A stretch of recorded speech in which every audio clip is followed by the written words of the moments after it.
Hello and welcome everybody to the 5th bi-weekly NCH Underdog tournament. My name is Mount Lover, the lover of mounts, and I'm here to bring you a bit of a small bracket this time around, which is fine, you know. I'm a little bit sleep deprived today, so a small bracket means a faster tournament, which means that I can go ahead and pass out sooner.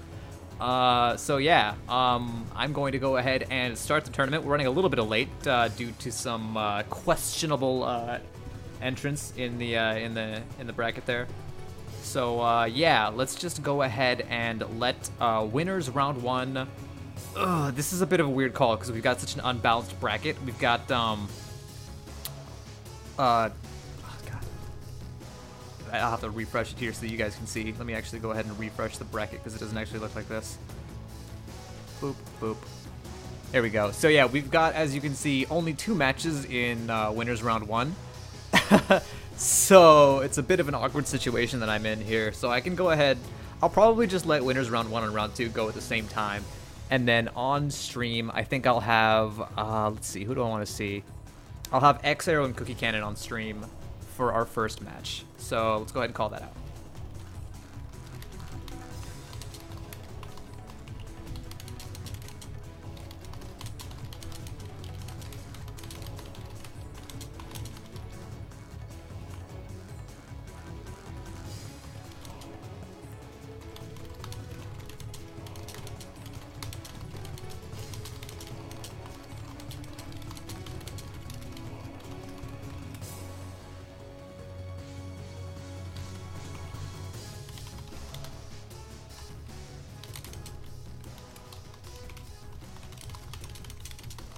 There we go.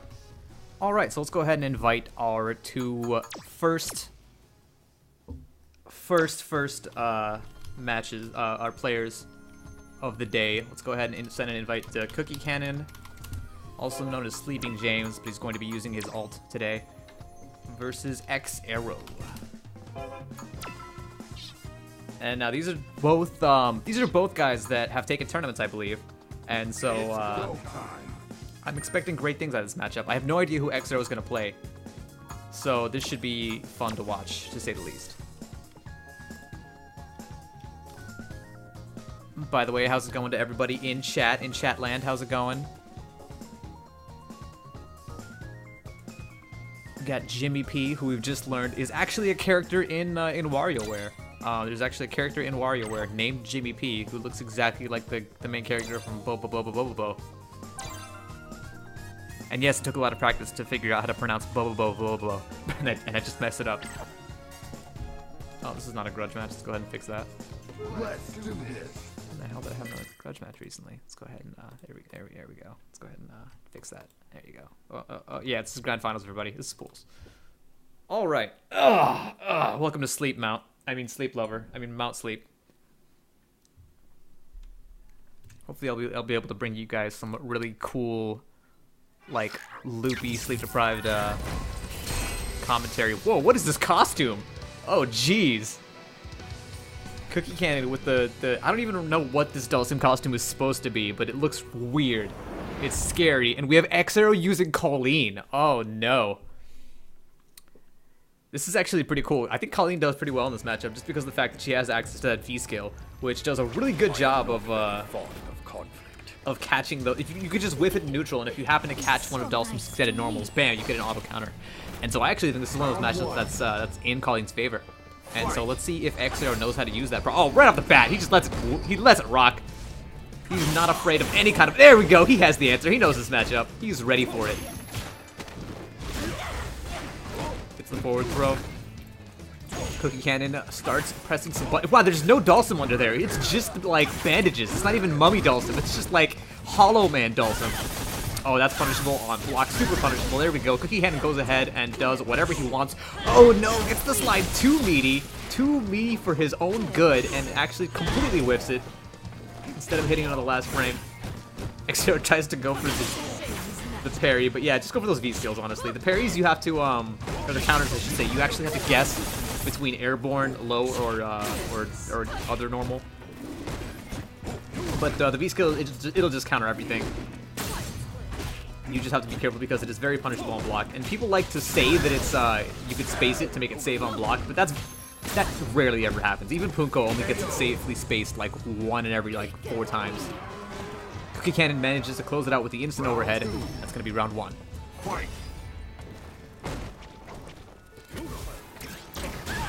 Ooh, big instant air teleport into... Oh, that was a punishable V-skill, but no good punish out of Cookie Cannon. He needs to pick those up. If there's 2 things you need to know how to punish against Colleen, it is that V-skill and her Parabellums and stuff that are -4. You need to have those light punishes versus Colleen.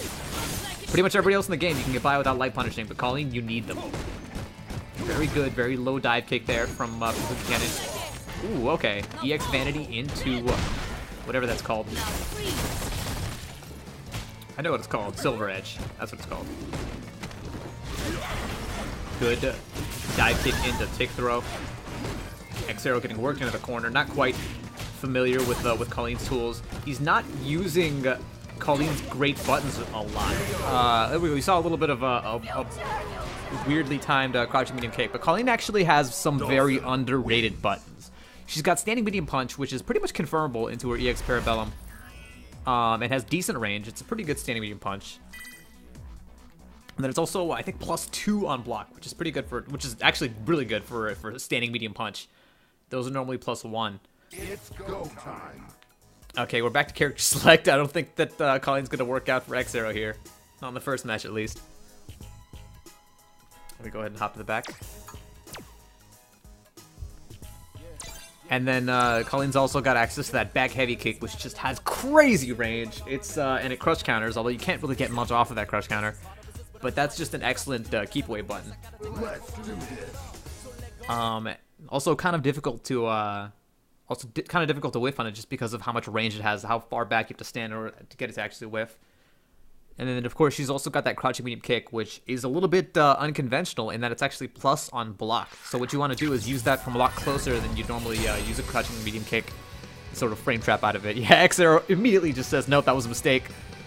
Let's go ahead and send Colleen to her icy grave and bust out the tried and true Rashido. Getting a first pick against another one of the tournament champion, former tournament champions is I am not very fond of conflict. It's an easy way to put yourself into losers if you don't take it seriously. I am Rashid of the round 1. Alright, we've got Rashid of the Turbulent Wind now. Just opens it up with an Eagle Spike. Cookie Cannon with the okay punish. I'm not sure what else Delson can do from that, so better than nothing. Alright, good anti-air jab there. Pulls the distance a little bit with the sweep. Oh, here we go. X-Arrow puts on his trademark Rashid pressure, but manages to whiff the throw. Cookie Cannon using that slow backwards walk speed to get just out of that throw range. I love the meaty slide. So good out of Cookie Cannon. Oh, throws the Yoga Fire. Huge whiff punish opportunity there for X-Arrow, but he doesn't take it. He's not woke enough. Throws up Tornado, just dashes forward. Doesn't really do anything with it. That's weird. At least use it for like the advantageous like light mixer or something. He just dashes right through it. I'm not sure why he spent it. Ooh, well spaced light mixer. You gotta think real hard before you challenge those.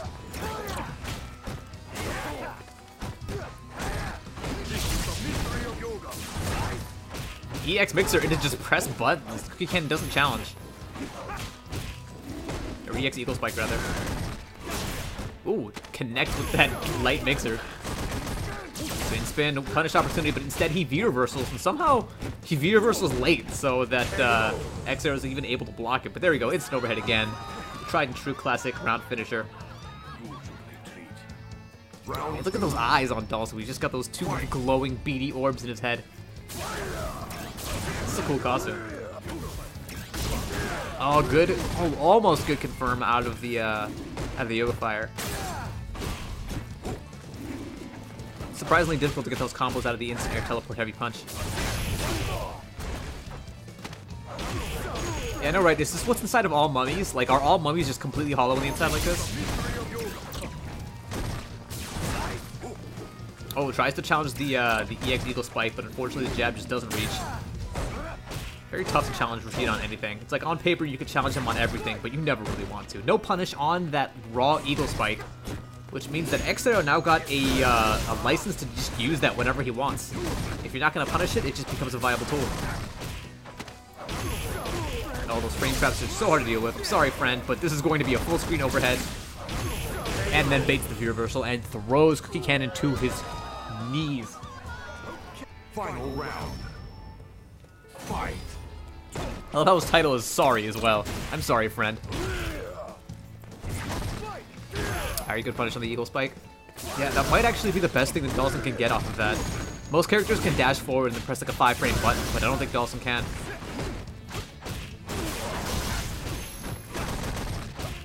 Oh no, Cookie Cannon tries to challenge, but does not work.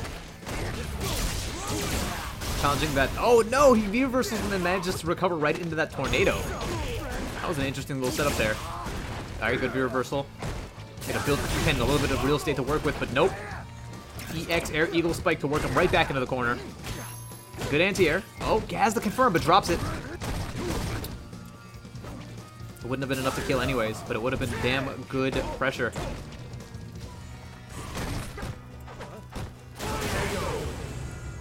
Alright, there we go. X-Arrow manages to take back a game, tying it up 1-1. Rashid wins.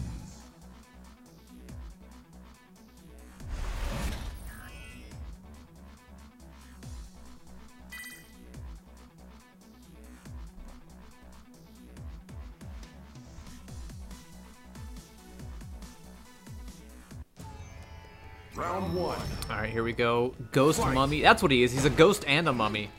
Simultaneously. Ghost Mummy dulls him versus X-Arrow's Rashido. The Hood Rat Rashid. This shows up to the Persian rich Prince Rashid. Shows up to the nightclub and just buys everybody drinks. That oil money. Oh, here we go. Rashido putting on the pressure, but unfortunately he just accidentally gets the heavy mixer, which is a move that you never want to use for anything whatsoever, pretty much. I'm not sure if it was intended to combo, but he just ended up whiffing it. And now the tides have totally turned. I'm not sure why Cookie Cannon went for that instant overhead. There was absolutely nothing that he could have gotten from it. I don't think he was close enough to stun. But now he does have the stun, and whoa, okay, doesn't spend the meter to get the kill, and instead ends up not getting the kill. Just shoots one of those EX Yoga Fires. And X-Arrow happens to pass his tornado at exactly the right moment. Fight. You know what he is? He's an invisible man who died in Egypt and then got mummified and then came back as a ghost. He's all three. He's all of the above. And maybe during his life, he was also Frankenstein's monster. You know, just combine everything.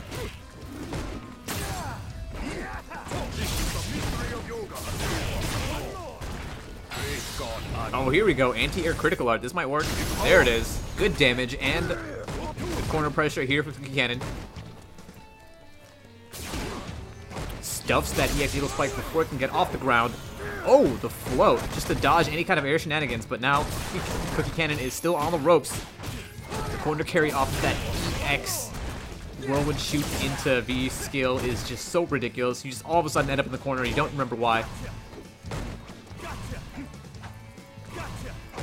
Austin's going to need to use that spirit energy to keep him in this. Oh no, now X-Arrow is going to take it into the final round.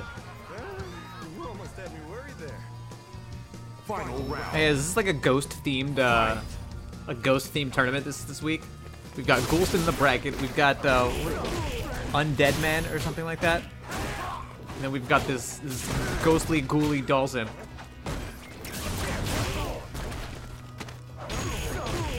Happy Halloween, everybody. God, everybody loves Halloween so much. It's like 30 days off, and we're still celebrating it already. Good meaty slide, converts into it, and gets the stun with the jump EX Yoga Fire, or Yoga Flame. Instant overhead again. Those are punishable on hit, by the way. If you recognize it, you can just, after the hit, just dash forward and punish. Oh, EX Air Eagle Spike. The double jab on Wake Up is going to be able to take it here for Cookie Cannon, knocking X-Arrow down into the lower bracket, where he may or may not hop back to Colleen. I mean, it's cool that he's trying to pick up another character. I personally am a fan of Colleen. Undead Gentleman, that's what it is. Thanks for reminding me.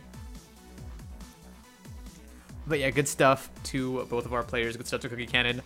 Moving on from the first round. That was actually winners round 2 because we have a weird unbalanced bracket. So yeah, good stuff to him. Now let's take a look at our bracket and see how long we're going to be waiting for our next match.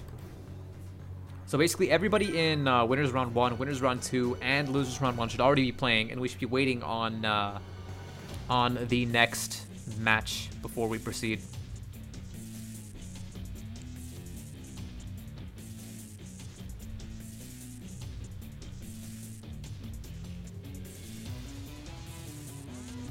Let's see. So we have got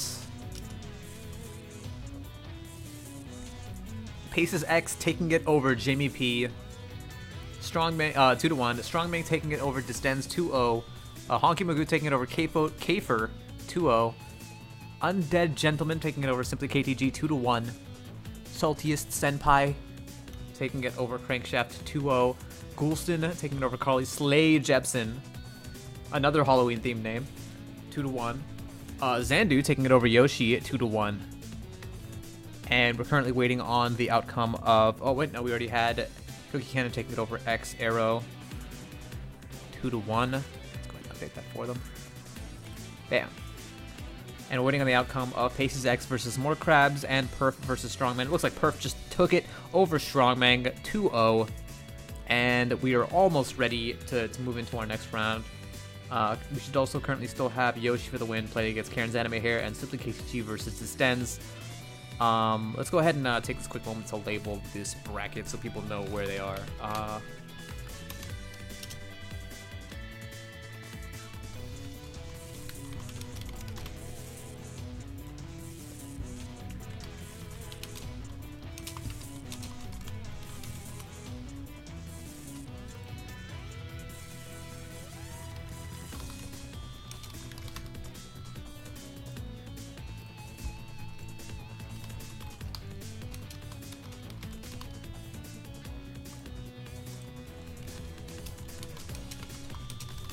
All right. There we go.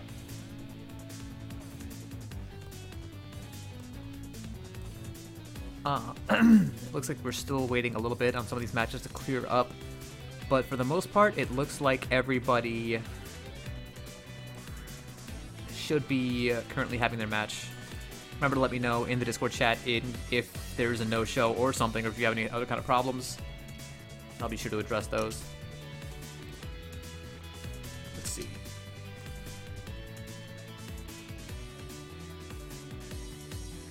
Yeah. They should just, you guys should just.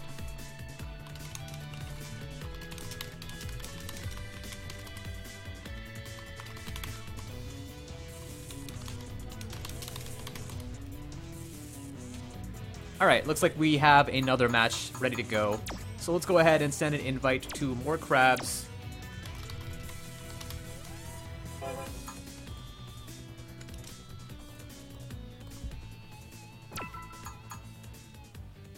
Versus Paces X. And then after this match, we'll be free to move on to our next round.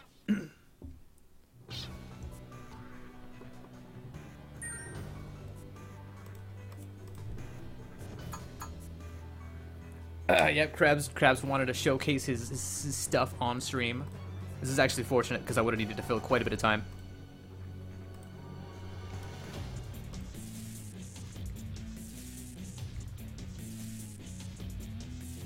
We have a request for the undead match on stream next time, next round. So, sure, why not? All right, let's hop to the back of the queue. Let these guys get the show on the road. Good luck. More Crabs is obviously going to be playing Bipson and the Paces X with Bananas. I mean, Ken. Let's do this.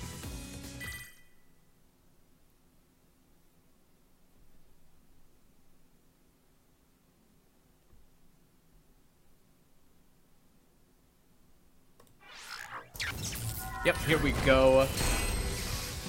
More Crabs sporting that brand new Bibson costume.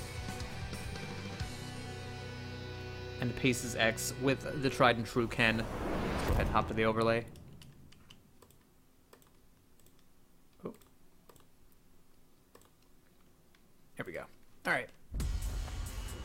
Round one. Fight. Alright, more Krabs opens it up with a Psycho Axe. Paces X just responds by jumping in. Good punish on the sweep and corner carry into the corner. Good meaty opportunity here. Paces X goes for the low. Okay, more Krabs just EX stomps his way right out of the corner. Spent the meter, but now the tides are turned. Another Psycho Axe. Of course, you cannot anti-air that EX Devil's Reverse. No matter how hard you try, no matter what you do, you just cannot do it. Oh, okay. The whiff slide just closed the distance. I'm not sure what that is, what the frame data was there. EX Stomp to dodge the EX Shoryuken, and then there's a good punish. Oh, here we go. Big damage here for Paces X. One more hit. Oh! The confirm off of the overhead is just enough damage to take it. Good stuff there for Paces. Round two. Fight. Alright, more Krabs sort of buying this time here. Spent the last bit of his meter on that Cycle Ball, on the EX Cycle Ball. Oh, of course, Paces X again tries to anti-air the Devil's Reverse, and it just doesn't work. Hard to know what to do in that kind of situation. Paces X jumps out of the corner, gets thrown right back in. Now more Krabs just waiting for an overreaction. The EX Stomp is going to be just enough to catch Paces X out, whatever he's trying to do. Good punish again on the sweep. Paces X is ready for those. Converts it into a Shoryuken, interestingly enough. But here we go. This is the corner pressure that we need. Working on a stun, just needs one more button. Good V reversal. Should have been baited at, honestly. This is the kind of situations where you want to just go for a tick throw. Try to bait those V reversals.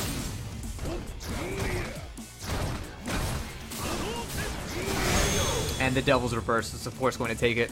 So hard to deal with that. Paces X just need to start patiently blocking those. Another alternative is to try and run under. Fight.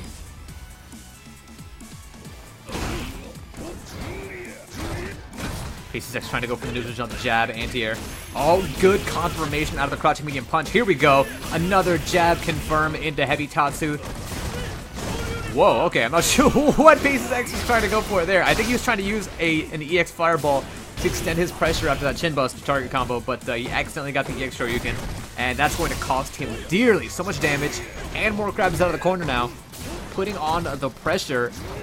Paces X challenges that EX Stomp. That's normally, that's a plus. Back for Paces X. Good anti-air DP there. Whoa, more Krabs manages to dodge the Shoryuken a little bit, but still trades with it on that last hit. And now he's one hit away from death and presses buttons during the frame trap there. That is going to be game one there for Paces X.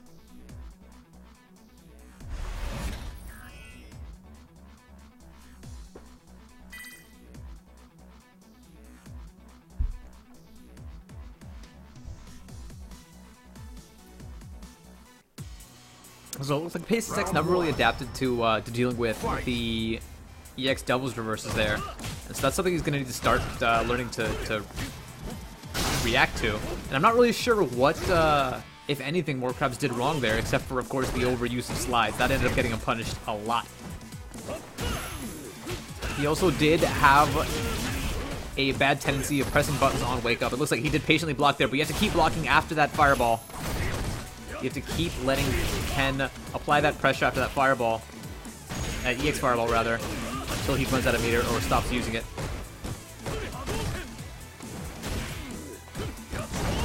Oh no, huge punish opportunity here for more Krabs. Oh, but he just drops the combo.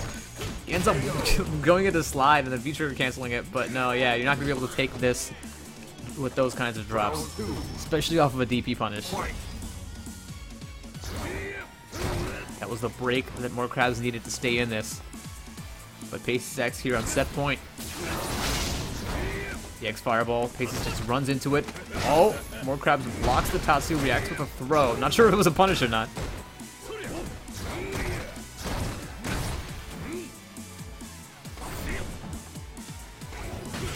Dash up into standing medium kick. There were so many better things you could have done there. Oh, DP confirmed into critical art. This is going to be a lot of damage. Well, Krabs is not out of it yet. Oh, Paces X goes for the run-up throw. And more Krabs with the superior Bison grab range just manages to throw Paces out of his grab whip animation. Good Devil's Reverse goes right over Paces' normals. Another Devil's Reverse. Oh no, the Scissor Kicks, that's a minus.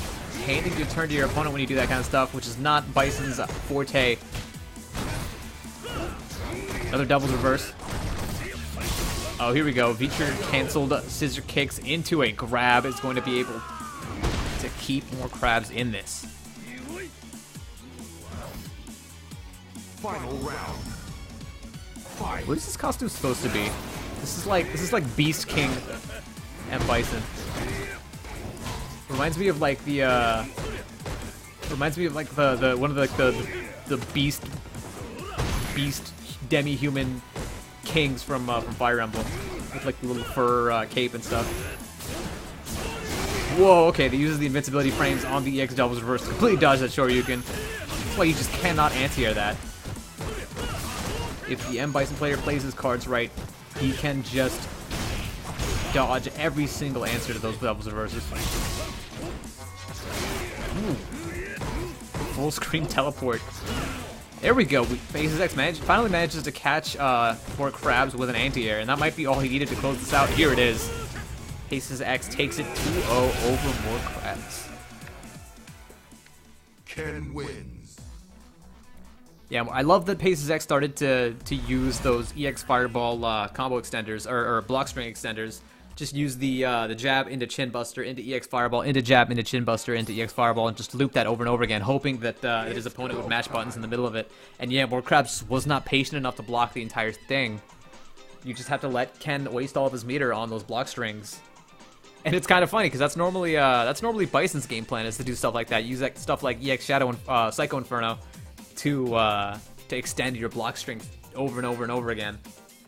And hope that your opponent presses a button so you can pick up that counter hit confirm. And yeah, Paces X just managed to play the Bison game better than Krabs did this time around. Alright, let's take a look at our bracket. Everything should be all set by now, hopefully. Yep, it looks like we are all set. JVP takes it over Yoshi 2-0, and Simply KTG takes it over Distens 2-0. Which means that we're all set to go into round 3. Let's go ahead and update the bracket here. More Krabs takes it 2-0 over Paces. I'm sorry. Wait, hang on. Never mind. No, he didn't. Paces takes it 2-0 over more Krabs. Ha ha ha. Sleep deprived Mount Lover, everybody. Yeah. I'm totally on top of everything. Alright. Next up, let's go ahead and have Honky Magoo versus Undead Gentleman on stream. And everybody in Winners Round 3 and Losers Round 2, you guys are free to start your matches.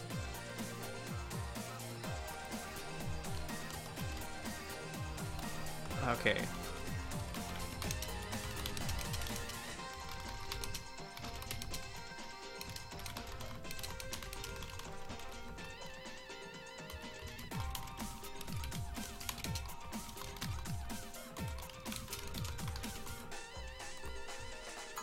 Alright, Berserk Zero is going to be Undead Gentleman's CFN.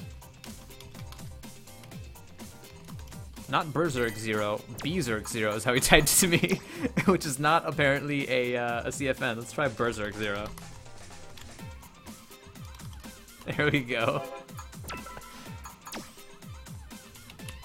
Honky Magoo. I don't know why I capitalized the M in Magoo.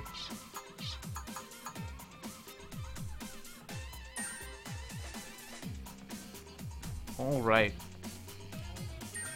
We've got Undead Gentleman in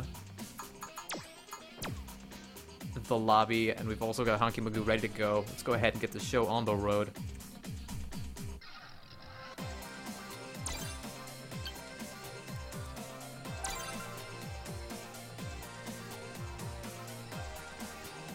Alright, it looks like it might be an Alex versus Urian.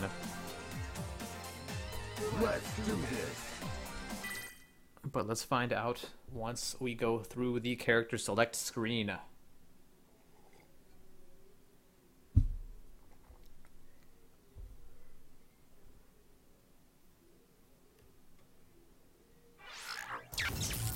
Yep.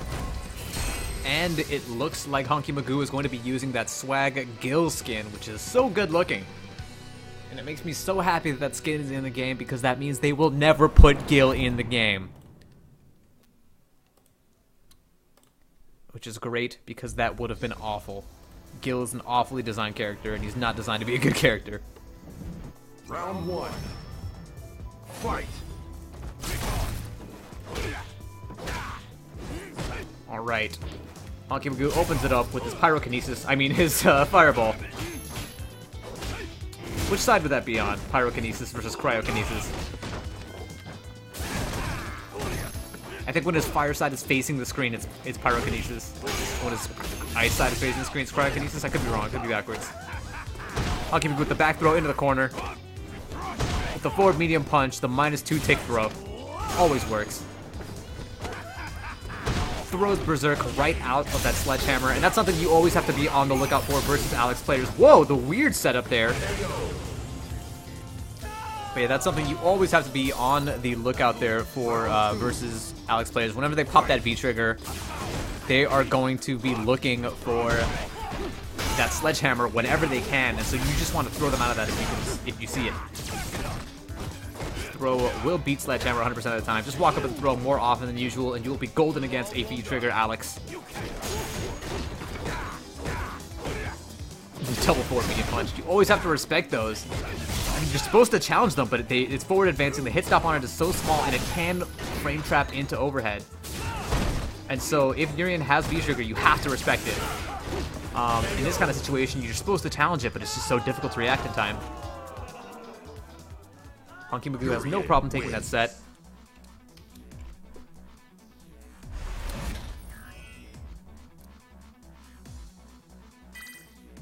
Gil's hair looks so weird when it's in 3D like this. Like, it looked cool in Street Fighter 3rd Strike, but when you just translate that into 3D, it's like, wow, his hair is all over the place. Round one. Like, look at how far it sticks out past his head. Oh man. Honky Magoo immediately gets Berserk pushed right into the corner. Oh, good block on the overhead, but unfortunately Berserk does not challenge it. That's -6. You can punish. My friend, please punish. Honky Magoo backs off a little bit, starts throwing some fireballs.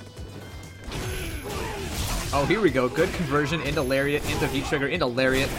How many layers can we put in one combo? Working on a stun. Goes for the in-your-face sledgehammer, and of course Honky Magoo is ready for it and just throws. That's the second time he's gotten a sledgehammer thrown. Matter of fact, the thing about sledgehammer is that it's actually more effective the further away you are. When you're outside of throw range, then you have the option of either just charging the sledgehammer all the way or letting it go early to catch a neutral jump. And it's an essential tool for all Alex players. Forward throw by Honky Magoo. Jumps back, tries to create some space. Berserk using his normals to try and create an opening. He gets a hit with that standing medium punch, but it's turning anything. Honky Magoo with oh no, and again blocks the overhead, but no punish. At least try to challenge that with a standing medium punch or something. Oh, big standing heavy kick into a standing heavy kick off the V-trigger cancellation.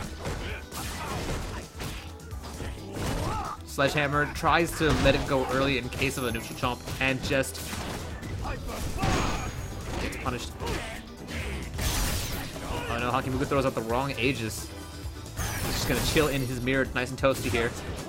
Oh, big whiff on the EX stun gun, and that's gonna be a punish there for Honky Magoo, taking it 2-0 over Berserk 0. Good stuff, but unfortunately he's gonna get knocked into the lower bracket.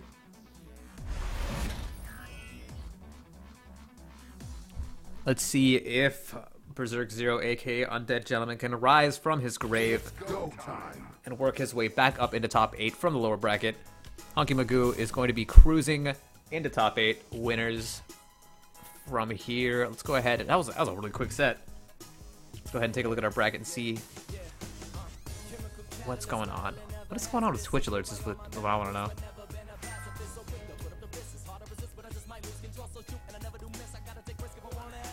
I think Twitch alerts, I think Streamlabs, like, is dead right now. Apologies for that, like, bad gateway that's been showing up on the stream. I'm not sure how long it's been the case for. Yep, Honky takes it 2-0 over Undead Gentleman. Still waiting on Perf 13 versus Salty Senpai and Paces versus Cookie Cannon. Xandu takes it over Golston 2-0. Good stuff to Xandu. Always makes it a little bit further every single tournament. It also looks like Strongman takes it over Crankshaft 2-0. And we're also still waiting on Carly Slade Jepson versus Jimmy P.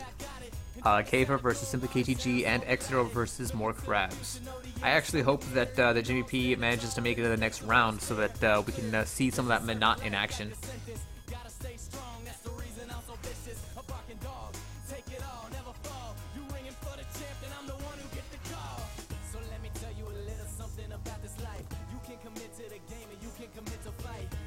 Oh yeah, rocking that Ed theme.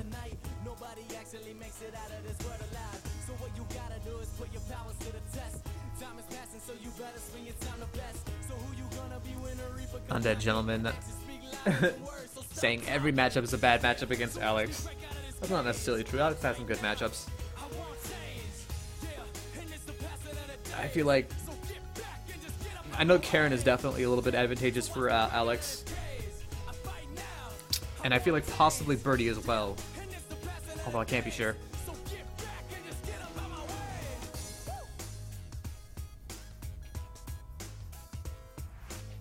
Let's see. Let's go ahead and kick it over to the ads while we're waiting on some of our next matches to clear up.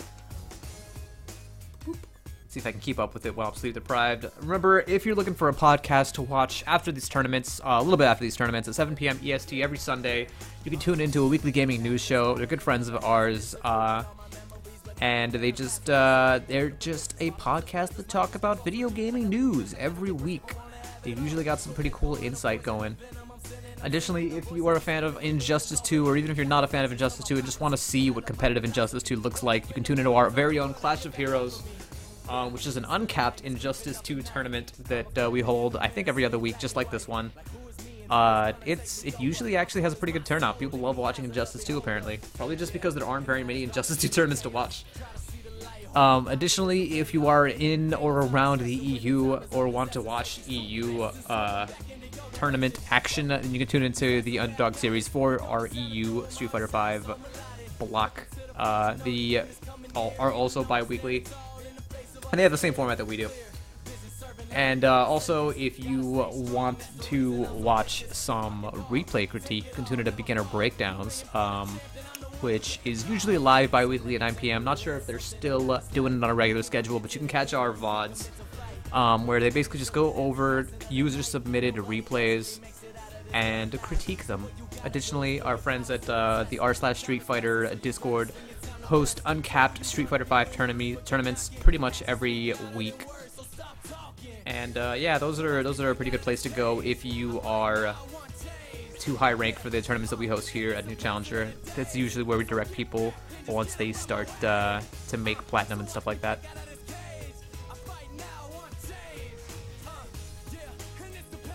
Still waiting on Paces X versus Cookie Cannon. These two are having the match of a lifetime.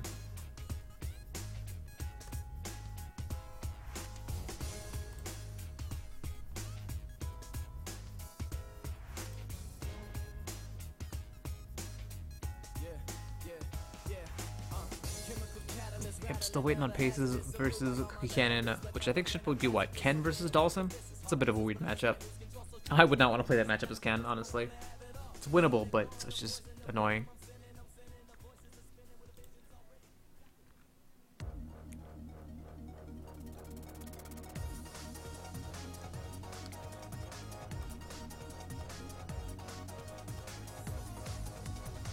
Oh, man, nothing is working today. Not only is not only is the Streamlabs little like Twitch alerts thing broken right now. At least I think it's broken. Yep, see bad giveaway. Yeah, that shit's broken. Not only is that broken, but our tournament chat is also not working on the overlay right now. I'm not sure why. Just nothing's working today, man. I think the universe just feels my like sleep depravity. Depravity? Is that a word? It feels that I'm sleep deprived, and it's just not letting anything work today.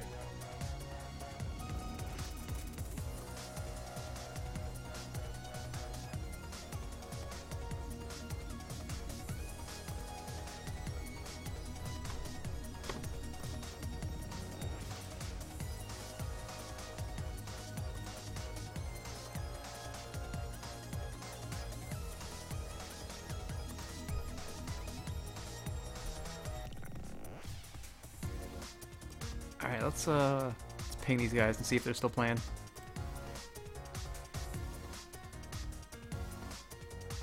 Looks like Harley Slade Jepsen and Karen's Anime Hair have cleared up.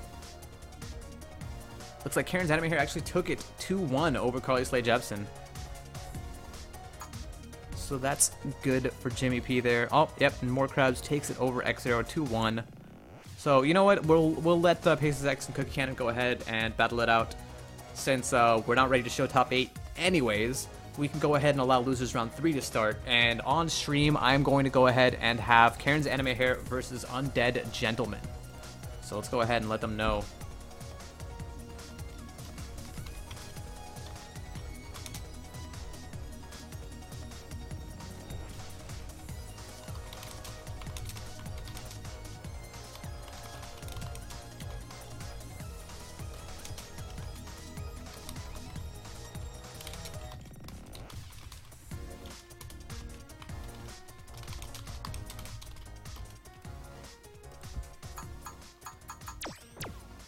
Alright, so let's go ahead and send an invite over to Karen's Anime Hair.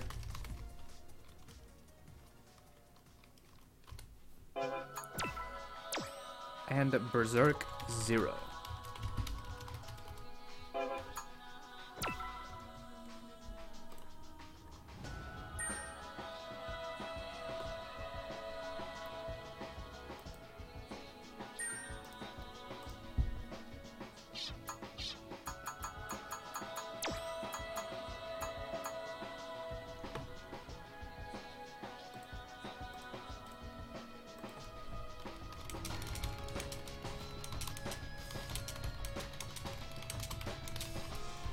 Hop to the back of the queue. Let these two go at it. Oops. Alright. Looks like it's going to be Jimmy P with his Minot, who I've been wanting to see on stream for a while, but he's not been able to make the stream the past couple tournaments he's been in. So let's see if Jimmy P can get show us some cool Minot action. Let's see how he's leveled that Minot up. How it's looking.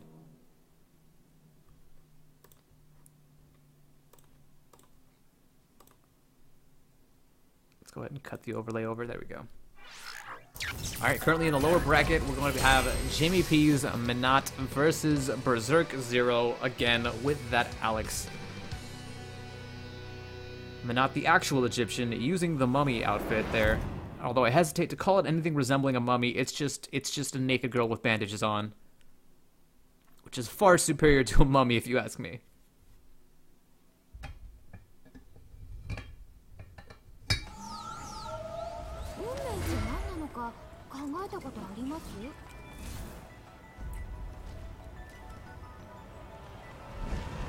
Okay, let's rumble. This is music. Is this the Abigail theme? Fight. I thought Abigail's theme. No, this is Minot's theme right now.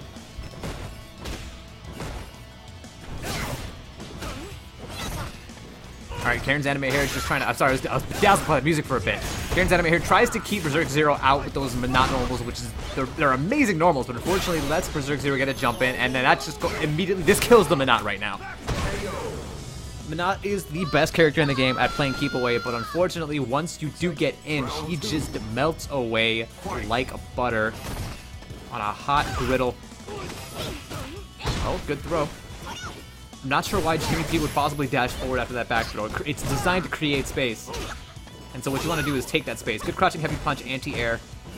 Minot's got some amazing anti-airs when she has that orb in her hands. Standing heavy kick, crouching heavy punch, it just works so well. And then she's also got the special command anti-air. Basically a soul throw is what it is. It's a little bit tricky to use, but once you wrap your head around it, it is so powerful. Jimmy P calls back the orb, but unfortunately Berserk 0 manages to poke him at the exact right moment to make that orb lose its hitbox.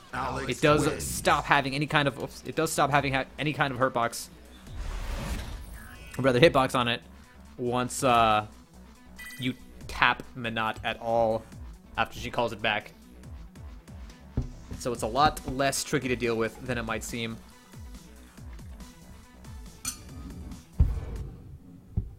So basically there's two primary ways that you can play Minot. One of which is to just play keep away with the orb, hold on to the orb and not throw it out willy-nilly. And this is usually what you have to do versus characters who are very good at reacting to projectiles, because that's what the orb is when you throw it out. It's a projectile. And if your opponent gets past it and is able to punish you, and you don't have your orb in hands, all of a sudden you're dead. And then the other way to play is sort of a projectile zoning game, where you throw out the orb and you call it back in sequence over and over and over again. And you sort of use those orb hits as confirms to go into damage. But it looks like Jimmy is actually going to be saying, screw Minot, this is not going to work out for me, and going to be picking his old main, Urian. So let's see how this play pans out. You saw Hunky Magoo give Alex the business, and now Jimmy P wants to see if he can do the same. Unfortunately, the question is, how fresh is his, how warmed up is his Urian right now? When was the last time he used Urian? You know, challenges the elbow with a raw tackle, somehow manages to make it hit. Oh, no punish on the slash.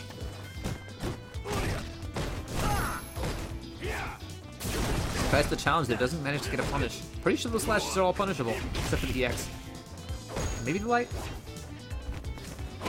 Oh, good dash up past that whip, standing heavy cake. You want to be able to whip punish those.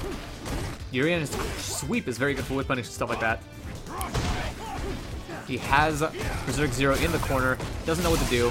Here's the standing medium punch activation into nothing. There's the sledgehammer, but he just whiffs it. And random chariot is going to go ahead and take it there. Round 2. Let's go ahead and swap the scores there. Here we go. EX stun gun there for Berserk Zero. Works his way in with that.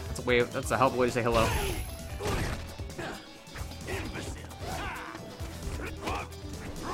What is here? What is Gil wearing on his feet?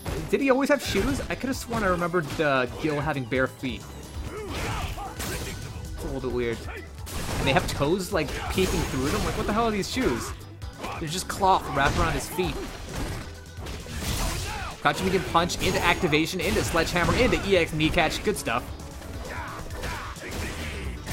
Oh, here we go. Gets the Aegis confirmed. This is going to be enough damage to kill, assuming that Jimmy doesn't drop it. Whoa, okay. He uses the normal grounded charge fireball.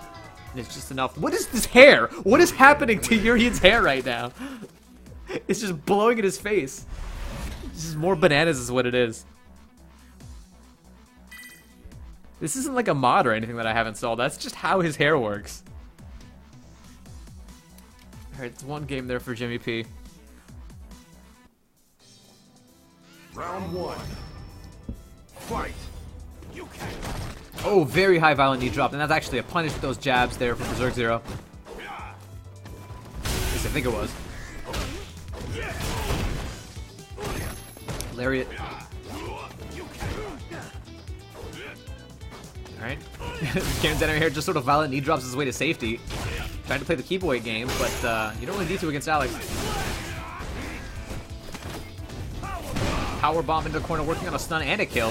Tries to go for the overhead, but EX headbutt beats overhead, apparently. Forward throw into the mirror, bam. Doesn't pick it up off of the juggle, but it doesn't matter. He manages to pick it up right back again with the second mirror. Crouching medium punch. Poke for Berserk Zero is all he needs to take that round.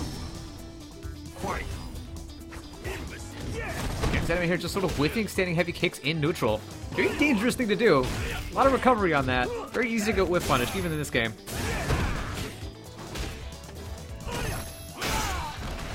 Crush counter sweep. 3 dashes for the extra corner carry. Oh, good try with the crouch fierce anti-air, but unfortunately it's just not going to work. A little bit too early. Aegis Reflector uses the close Aegis so that it doesn't fly right behind the screen. But unfortunately there's not much you can do to pick that up. Not as much, I should say. There was definitely more than nothing. Critical art here for Berserk Zero is going to be able to take Game 2. Knocking Jimmy P out of the tournament, unfortunately. Alex wins. I would like to see him stick with Manon, honestly, but he felt like he could take it with Urian and could not take it with Manon, and I respect that. Berserk Zero is going to be able to move on in the lower bracket. That's another quick match, it felt like. I feel like these are all really quick matches, but I don't know, maybe my sense of time is just like thrown off from the fact that I'm all loopy right now. It's go time. Alright. Looking back at our brackets, we're only waiting on Perf 13 versus more crabs, and then we'll be in top 8.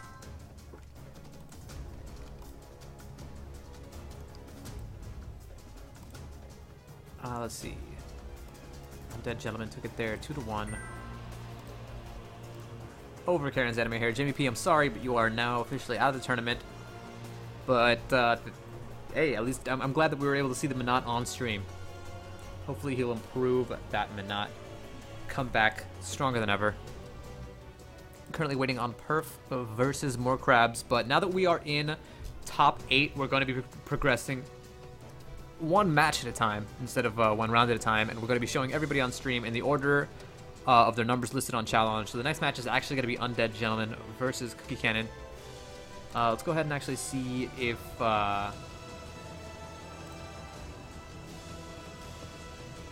Uber wants to hop on the mic.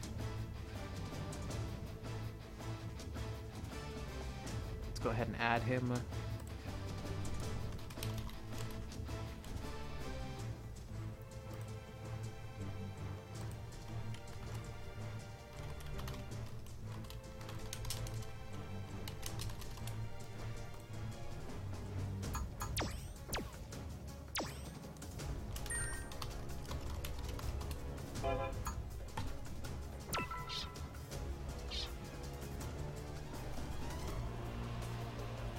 Alright, our next match is going to be Undead Gentleman versus Cookie Cannon. It looks like Cookie Cannon already joined.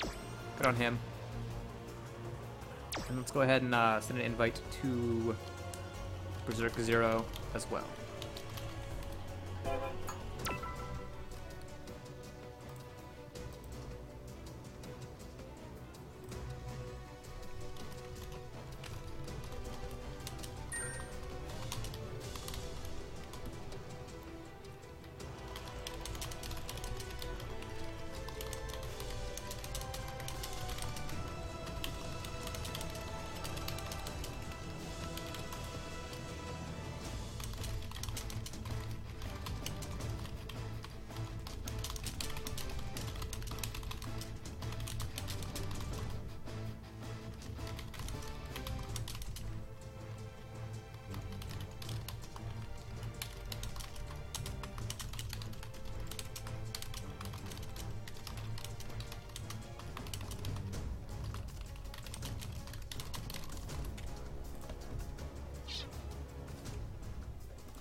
Alright, let's send another invite to Uber. Just in case he is ready to hop on. We'll give him a couple of minutes to join if he's ready. In the meantime, let's give another shout out to Weekly Gaming News Show. Again, feel free to tune into twitch.tv/TrueSonic at 7 p.m. We'll be hosting them here on this channel. If you want to watch a podcast and just chill, I'll probably actually be tuning in because I'm going to need to chill after this match. I mean, after this tournament ends. I'll probably be taking a quick power nap or something like that. It's always good to watch a podcast and catch up on gaming news at the same time. And then, of course, we've got Clash of Heroes, our Injustice Tournament Series. You can catch those. Interestingly enough, it says 7 p.m. Eastern Time, but it doesn't say the day. I believe this happens on Saturdays, is when it happens, although I'm not sure, but it's our Injustice 2 Tournament Series. I think we've only had 2 of these thus far, whereas the EU Underdog Street Fighter 5 tournaments have been going pretty much in sync with our NA tournaments, so they've just finished their 5th tournament of 8. Alright, let's go ahead and get the show on the road instead of waiting for Uber.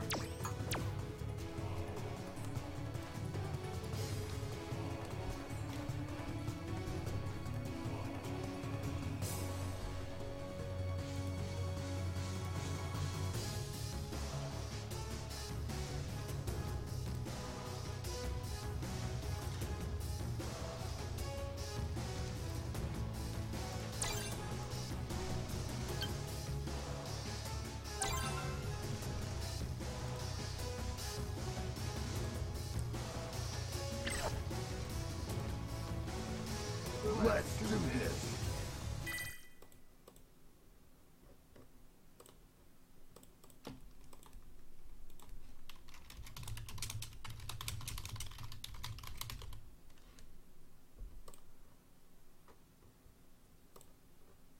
Hello. Hey. How's it going, Uber? I invited you to the lobby, so I think you might I'm be not joining on in the middle yet. of the match. One sec.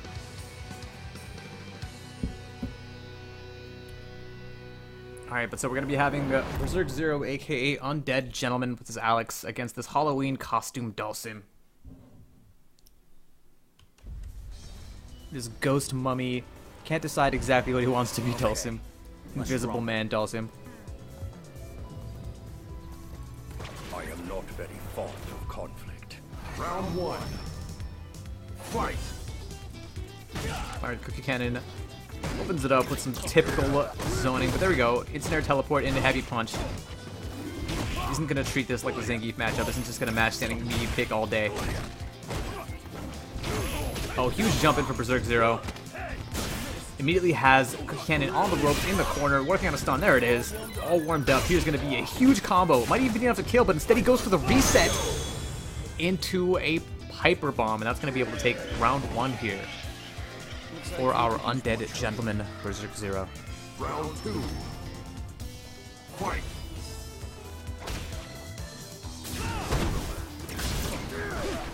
Alright, Cookie Cannon doing a little bit of zoning with those Yoga Fires. Well spaced. I say this every single time, but those die picks from Cookie Cannon are always well spaced. Always hit as low as possible. You convert good combo into Sledgehammer, but unfortunately drops the combo. It just doesn't matter. Picks it right back up with another Sledgehammer. Cookie Cannon fails the punish on the crouching heavy punch, and instead gets parried. Good block on the Sledgehammer. That's going to be a punish. Good slide. Picks it up into EX Yoga Flame. That's going to be enough to put a round up on the board there for Cookie Cannon. Final round. Fight. Throws out a Yoga Fire. Oh, good anti-air jab there for Dhalsim. Good block, and almost a good punish on that stomp. Unfortunately, doesn't pick it up for anything. Oh, those meaty slides always work out so well for Cookie Cannon. I'm not sure if you use the setups for those or what. They always just work. Forward throw towards the corner. Oh, no challenge there on that EX Yoga Flame. That is not Psycho Inferno. You can challenge those. Oh, okay. Parries the Sledgehammer. Goes right back into another Sledgehammer. Parries again. It looks like Cookie Cannon doesn't know that you can just throw those. That's the way to answer whenever Alex is in a V-trigger. You should look for those Sledgehammers and just throw them. Just throw a little bit more often than you normally would, and you'll be golden. But it doesn't matter. Cookie Cannon is able to take that game regardless. Going 1-0. As a reminder, all these matches are first to 2 until we get to top 4. Losers semifinals, which is going to be first to 3.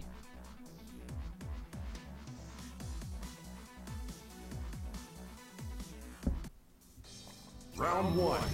Goulston shouting out for Berserk to take this over Cookie Cannon so that he doesn't have to worry about the sim mirror.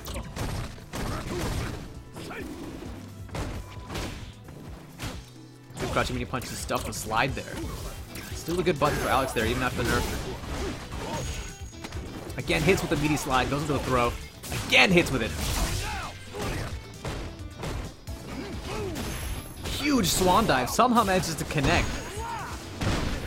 It's gonna be a lot of damage and corner carried here for Berserk Zero. Working on a stun, he just needs one more touch, and there it is, crouching light kick. And this shouldn't be enough damage to kill. Doesn't go in for the reset like he did last time.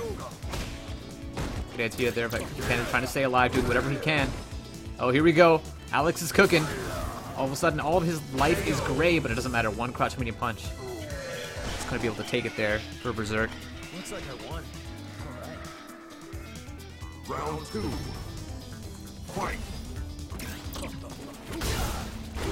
Good anti-air Yoga Fires there. Again, kick throw, the meaty slide. Berserk Zero has been getting hit by those slides every single time. Finally, Cookie Cannon manages to accidentally time one incorrectly there. wastes the slide and gets punished on Wake Up. But Berserk Zero really needs to stop pressing buttons on Wake Up. He's been eating those slides every single time. There we go, finally blocks it. Tries to take his turn, but fortunately the Crushing Me Punch doesn't reach. This is some pretty good corner pressure here. Oh, here we go. Finally a good challenge into V-trigger activation there for Berserk, but he drops the combo. But it doesn't matter when you have Sledgehammer, you can just do that. Parry everything. Oh no, the Wake Up critical art. How many times is this gonna get stuffed before you... Wow, good, yeah, oh man. Alright, so Berserk Zero is new to these tournaments, so he's not aware of the counter to Dhalsim critical art, which is literally just throw, just freaking throw. And I'm not sure if Alex was within grab range there, but I think he was close enough that he could have walked up and thrown. That Wake Up critical art out of Dhalsim is not a tool that anybody should ever use, but it does come out in desperation, and you should be able to take advantage of it when that does happen. Stun here for Cookie Cannon. Is this going to be it? This is set point here. Forward throw in the corner is going to be able to take it there. Cookie Cannon moves on 2-0 over Berserk Zero. Good stuff. Glad you could make it on stream for, what, like 3 games? Me? Considering this is your first tournament, so yeah. Oh, okay. I need another invite, please. Yeah, I gotcha.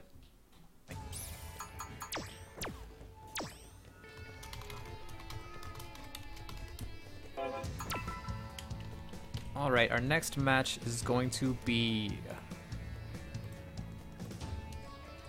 Golston versus Perf 13. And it looks like Golston, if you take this, you are going to have to deal with that.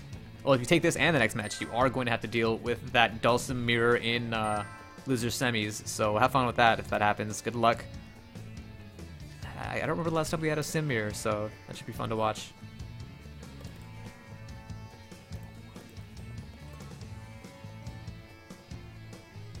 What the hell was that score?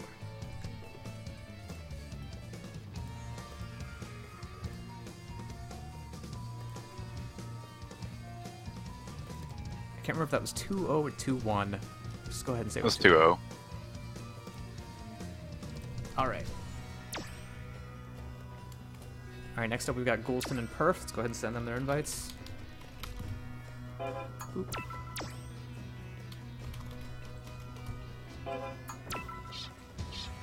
Looks like Perf 13 actually changed his profile picture from Guile to Balrog, considering that he recently changed his... Whoa, what is this?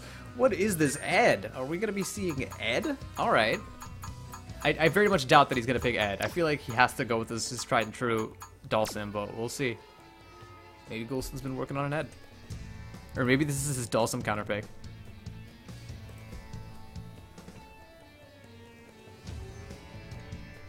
What do you think about Ed, Uber? I think he's kind of difficult to play because he doesn't have like a solid strategy, I don't think. I think he's similar to Jury in that sense.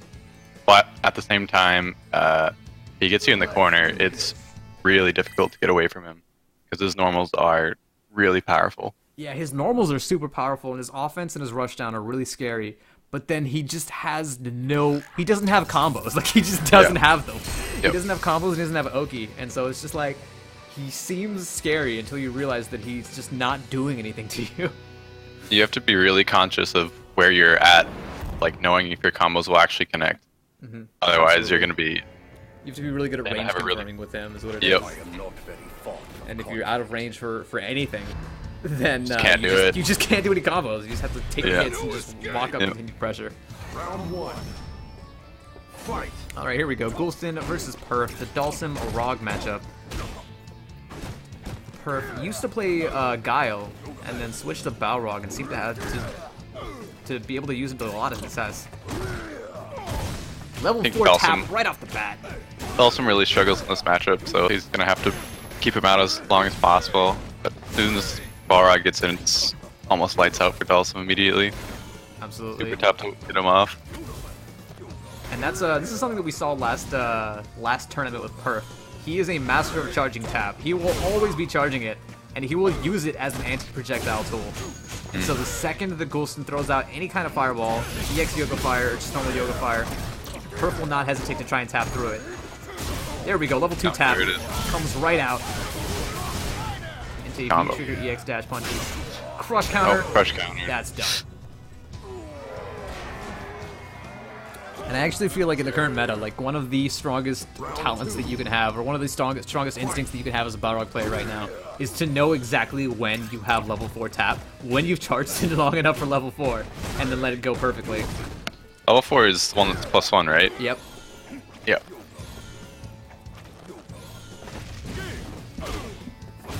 Oh, he let something go. It's probably level 1. He didn't even get to call it out.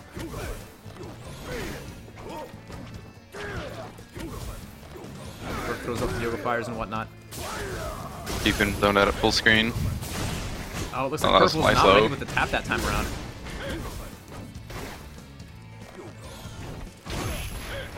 I always try to guess what buttons he's charging when he's charging tap. Yep. Yeah, you have to be really conscious of what buttons he is pressing. Yeah. I think it might be both of his light kicks on his light kick and medium kick. Seeing a lot of heavy punch. V V-trigger. trigger activation. Whoa, level There's 3 tap. tap. I heard the level 1 one. tap just lets him go. Good challenges by Colston. Oh, hope he's listening. Oh, I hope is he he's got his dead? headphones plugged in. Oh, He's he dead. dropped He's it. dead. Wait. Oh, my wow, God. the teleport the last Wait, second punish. that dodged No the punish. chip. Yeah, no punish. That could have been it. Oh. Oh, the instant air teleport Oh. that doesn't... The instant Oh. overhead doesn't kill. Oh my god. Gonna have it. I think it's a snipe. Perfect charging tap. He wants the tap to kill. Oh my there we go. God. Crouching light punch is going to do it. Good challenge on the slide. Balrog wins. That was a really smart teleport to get out of the super. Yeah, I thought he was dead because I saw I saw Yeah. him drop the combo, and then when I saw that critical art come out, I was like, "Oh man, you're done." Yeah. Smart reaction.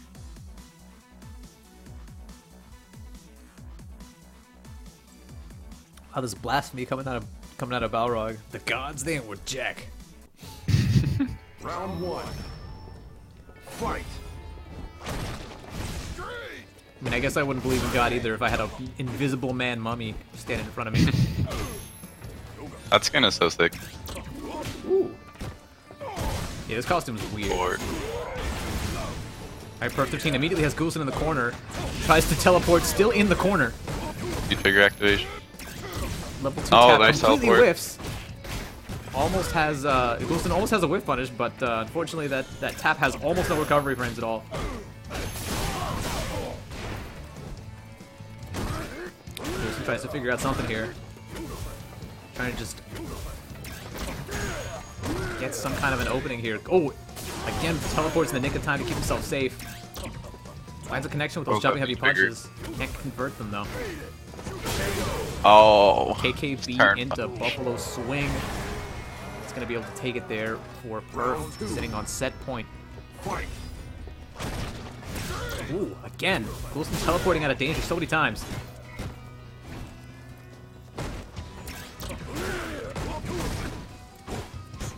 Oh, not sure why Goulston's depending on that crouching light kick so much. That he's just Oh giving my his turn up God. over and over and over again. I think he can punish those rush punches with stand light kick. That is going 100% for. Perf is, he can, and he is punishing those crouching light kicks with jab. He's just Oh, not there you go, converting super. it into anything. Critical art confirmed here. Perf level 2 Tap. tap.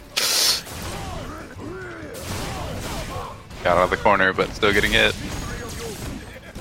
Oh, no V-trigger anymore. for Reversal. Balrog. Now we have a cooking Balrog right here on the Barbie. Oh man. That was a lot of damage. Oh, Ooh, and the for it. forward throw is going Nice. to turn all of that white health into death.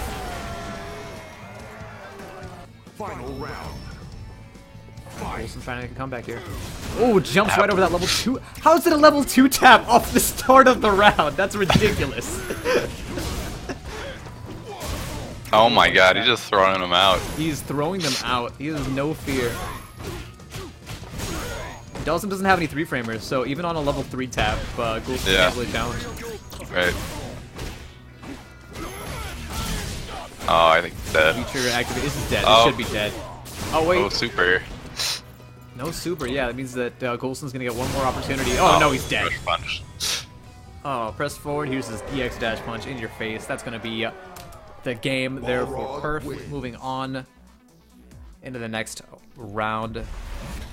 Let's see what we've got next up on the bracket.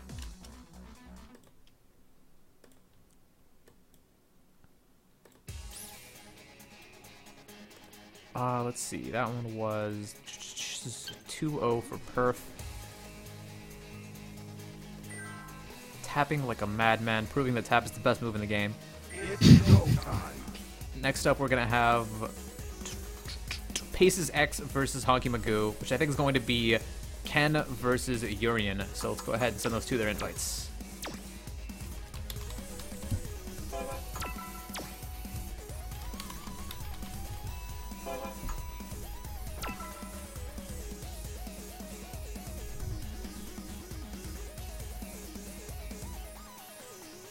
All right.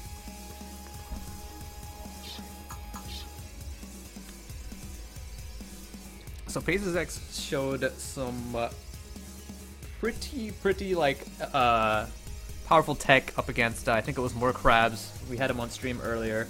He was using the Chris T tech of using your full Chin Buster combo, converting that into turning that into EX Fireball on block, and then going back into Chin Buster and just looping that over and over again, extending your pressure infinitely until you run out of meter, or your opponent tries to press a button and gets counter hit, which is very strong in this game. Being able to turn meter into pressure. Most characters can actually mash out of that if they have a 3-frame, but Urian doesn't have one, so that'll work pretty effectively against him.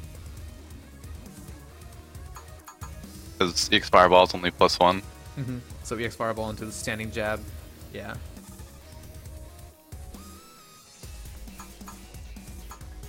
Alright, still waiting on Honky Magoo to join.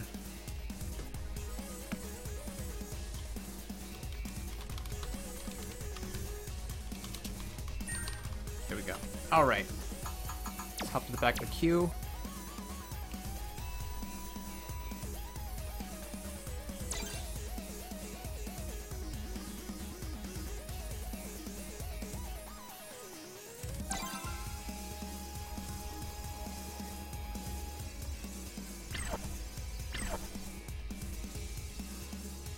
Let's do this.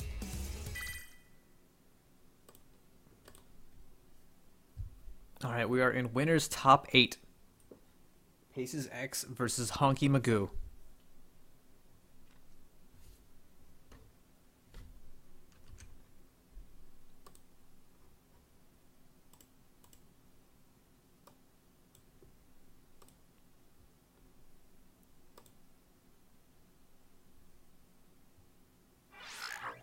Oh, Paces says he's labbed out that setup, and it will counter hit a 3-frame light punch if he does crouching light punch. That's weird. That's weird. I'm not sure why that would work.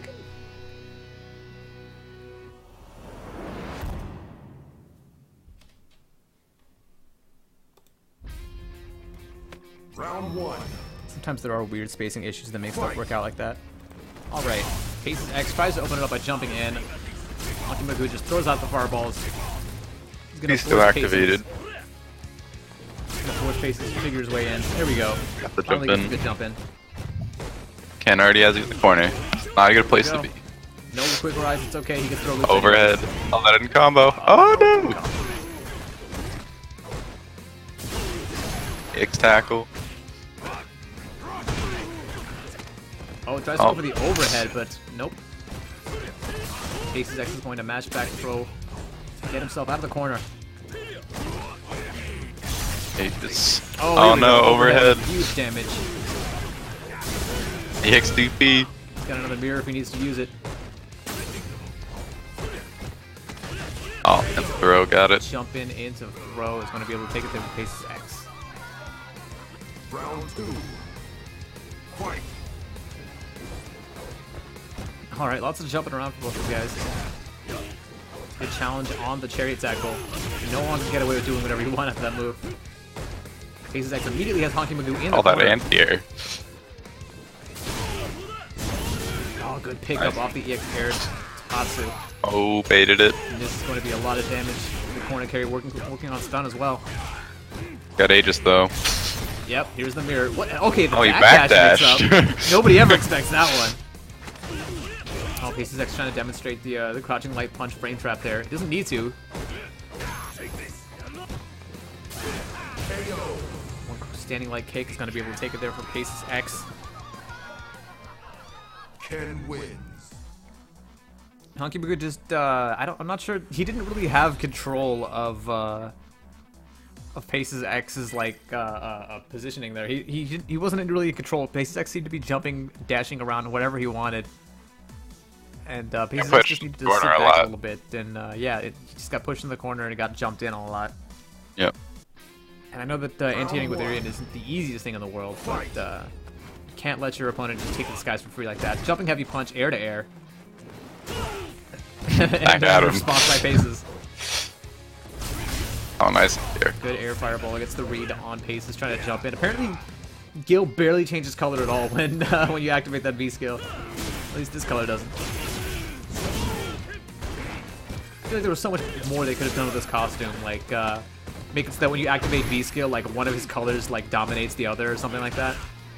Yeah, that'd be sick. I think it's a good costume, but with the boots on, it looks a little strange. I also discovered that the hair is just completely all over the place. It like, blows in the wind, but it doesn't like have any kind of hair physics. Oh, I didn't get the punish. -5. Run up, back throw into the corner. In the corner, Aegis. Close Aegis is going to be able to save Honky Magoo for now.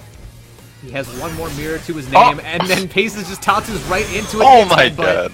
Throws out all the tricks. Manages to get a round up on the board. That EX headbutt couldn't have come any later. Perfect. Wake up close Aegis works so much better than it should. True.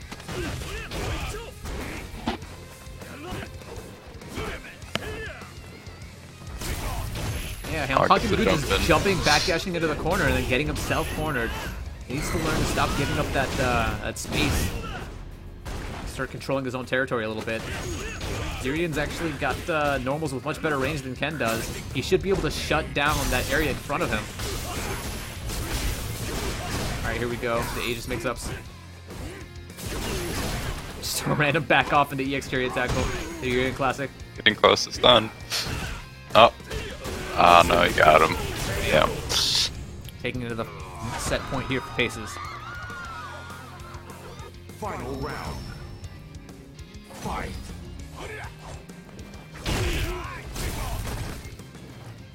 Hey, Honky trying to close the distance in some weird ways. Jumps forward and then uses whips the headbutt. Oh, he's just getting dashed on now. Relentlessly dashing in. Going for the punishable frame traps.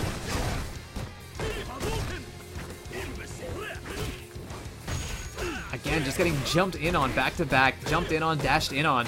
Honky Magoo is doing nothing to control the space. Oh, there we nice go. tech. Oh, there we go. Kick into Aegis is going to be able to keep him alive for a bit. Oh no! Oh, drops the setup. No. And that's going to be it there. Honky Magoo just had no control over really anything there. Can win.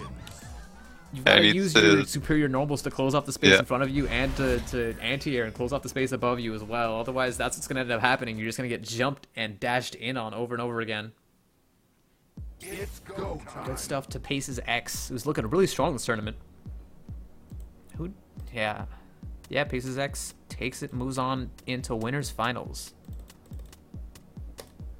All right, next up we're going to have Saltiest Senpai versus Xandu, making it into top 8 winners.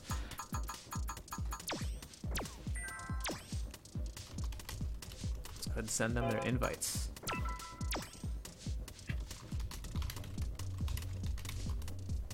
Salty Senpai, I believe, was our last tournament champion, and Xandu is a member of the Discord who plays Karen that I've personally coached up from bronze, so been showing leaps and bounds of improvement every single tournament, so I've been playing a lot with him recently. Yeah. Yeah, and he's been improving quite a lot too. Yeah, I'm a big fan of his playstyle. So let's see how he does against the winner of the previous tournament.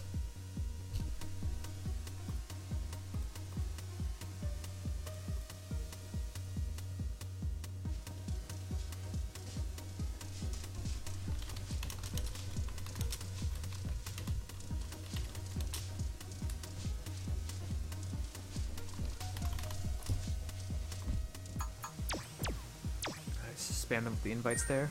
Alright, looks like they're joining.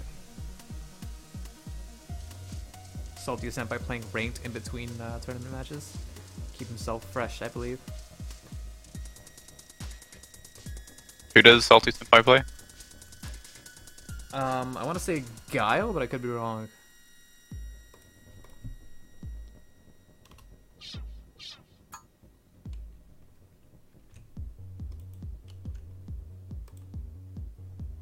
Could always check the leaderboards.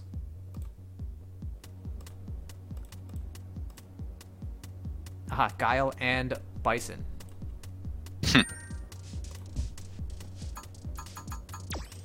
I've been playing my Bison a lot against Zandu recently. Oh, so he knows this matchup, is what you're telling me. I would hope so. He better. Yeah, he better.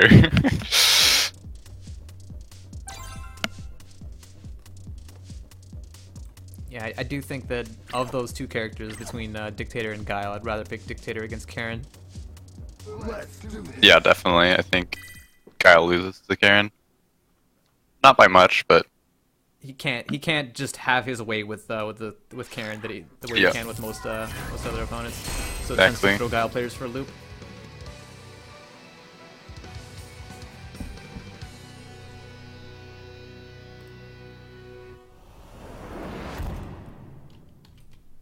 All right. However, here we I go. still think- Winners top 8. Yeah. I think Bison still beats Karen in the neutral because his range is just a little bit farther. Oh, And it's- excellent standing medium punch confirmed into the Tenko, the delayed Tenko there.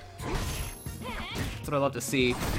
Zandu immediately has Salty Senpai close to the corner, uses the Orochi to make that standing heavy punch safe on Oh block. no! Thrown in the corner. Oh, hits out immediately. Alright, immediately DPs to get himself out of the corner. I respect that. Oh, whip grab there for Salty Senpai. Bison's grab range is not that long. Oh, no whip punish there for Zandu. You gotta see those. Oh, gets the cross up. Good cross up, working on a stun here and kill. Oh, The EX stomp. head stomp. So hard to deal with. Yep. Especially as Karen. Like, you're pretty much your only option besides just eat it and block is to command dash under it. Even that's hard to do on reaction. Round two. That's risky too, because you can still get punished. Fight. EX Devil's Reverse. It's insane. Nice. Oh, almost Throw stunned immediately in already. the corner. A little bit too far to get any kind of meaty.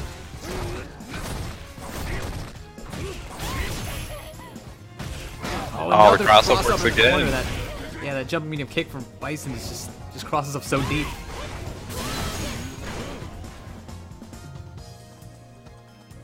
Zandu just trying to bait slides while closing distance. Super frustrating game that you have to play against Vega and Balrog. Oh no! Ooh, the double It was dash. Bison. V trigger, Balrog, Vega, Bison, whatever. The names are all the same. Dictator and Claw. Throw to finish it off. And Bison wins. There we go. Salty Senpai takes game 1 here. Zandu got caught backing up too much there, and He started off really strong with the standing medium punch, catching that Psycho X. But yeah, yep. that's a 1 in 10 exchange there. Usually you're gonna get crush countered. in that That's situation. so scary to do that. Yeah. I do like that Zandu is just trying to keep and stay aware of that slide, but I feel like Salty Senpai hasn't demonstrated he's willing to slide often enough for Zandu to be as afraid of it as he is. Oh, good light Rasenha on the corner. Doesn't confirm it though. Throw loops. Oh. Ooh. Oh, wow. Standing heavy Oh, punch, nice. stays in front, fills the meter, and this is gonna kill. That was a good round. Very strong round. Round two. Zandu, you trying to use a lot of that the command dash buffering. Oh, there we go. The slide off the start of the round. The one time that Zandu's not blocking low. Block. Zandu manages to jump his way out of the corner. Oh, good Great trade combo. with the Orochi. Picks it up with a standing medium kick, but you can get so much more off of that. That's like the dream for Karen players. You want to get that Orochi trade. Oh no, you don't Oh, jump wow. back with that Psycho Ball. That will chase you down to the ends of the earth. You just block it. That's negative. Oh. EX scissors. Zandu not sure what to do here. Blocking well though. Finally jumps forward. Alright, manages to get the counter hit with that Orochi. Doesn't extend his pressure afterwards, though. Here we go. Oh, man, he Big gets it. hit confirmed. It's going to be a lot of damage. Oh, no, he doesn't go No, for he the Tenko. Extinko. Oh man, in the corner. Oh no, he pressed mistimes it half the a second V. earlier. Yeah. Salty Senpai is going to be able to wake up with a crouching light kick of all things. Fade.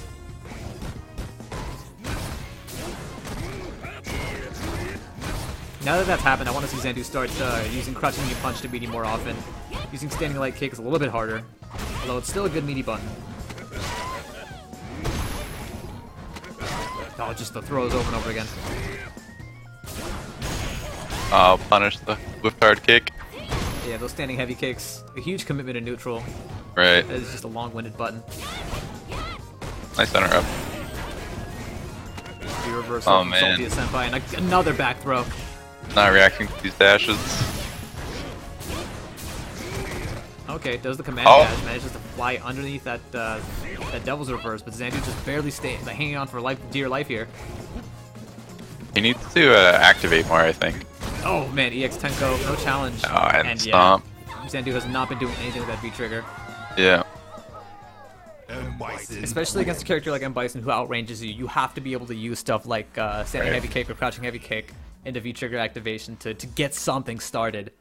Even if it's on block, just adding that pressure is pretty important against a character like Bison. Oh yeah, when I sweep V-trigger cancel, I hope that my opponent blocks it because I'd rather have the +4 than the knockdown. Yeah. But yeah, unfortunately, that's going to be Zandu down in the lower bracket. But there's no shame in losing it to our former champion.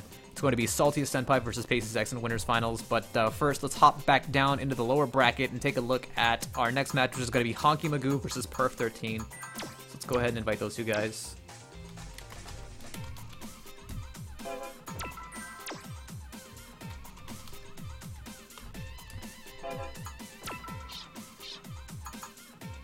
Alright, this one's gonna be Urian versus Balrog. Or Urian versus Boxer, I should say, because apparently I've been messing up those names all day. Carly Slay Jepsen pointing out that Bison's Crouching Light Punch anti-airs anything that Karen can do, which is actually true. It's true. Bison's crouching light punch is, I think, actually one of the best anti-airs in the game right now. Oh yeah, it's ridiculous. It's really suffered, hard to beat. It lowers the hitbox so much. In the EU tournament earlier today, I didn't actually see, I think it was Problem X doing much of that. He was or wasn't? He was not. I didn't see him using Really? it, honestly. Yeah, he was using a lot of what is it, jumping medium punch, the air target combo to anti-air, which is a lot harder to do, but Yeah, that's it's really difficult, actually. Extremely rewarding. Let's be able to pick up combos off of that. Bison's crouching hard punch is really good at that. Does an anti-air too. It's just I slow saw is the some of that as problem. well. Yeah. Yeah, the thing about slow anti-airs is that they're not that useful if you can't react in time, or if you don't have enough time to Right. actually get them out. Round 1. All right. I think this is top 6 loser side.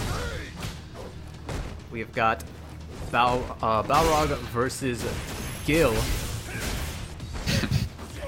Oh, level 4 tap, that throw invulnerability on wake up. So I'm surprised that Honky Magoo was able to recover in time from that whiff throw in order to actually block it.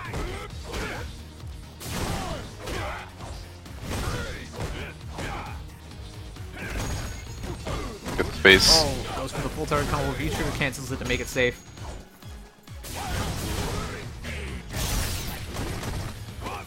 Oh, yep, there we go. The throw eventually. Nice combo. Yeah, excellent combo. Even has the awareness to use the close Aegis to keep that combo going. Round 2. Fight. I've seen too many Urian players throw out that far Aegis like you would mid-screen, and then it just goes behind the screen and just disappears. The X-Chariot attack will catch it. I have a better dash punch than your dash punch. It's the combo. The X headbutt. It's the restand. Honky Magoo, I Raw think he was tackle. jabbing along with the music there. Maybe that was just my imagination. Both are sitting full screen. Charging for specials. Oh, crush counter. Huge crush counter, and then yeah, just dash up, do whatever you want, and then drop the combo. Doesn't matter. No That's feature negative. cancellation off of that target combo. I feel like he meant to. No punish on that overhead either, but you know what? I wouldn't have punished that either just because you have a mirror looming behind you. It's going to be game 1 for Hockey Magoo.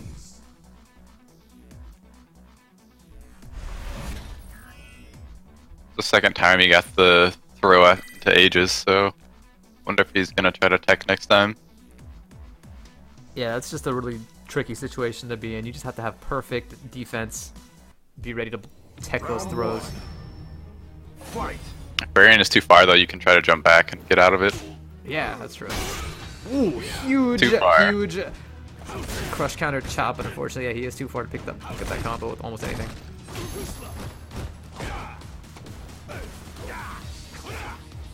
Hockey Magoo's looking for some kind of straight hit neutral.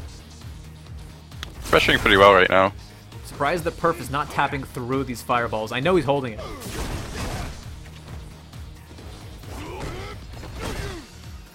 KKB into Buffalo Swing. I think he's holding both heavies right now. Possibly. I'm only seeing jabs. Yeah, jabs and B skills.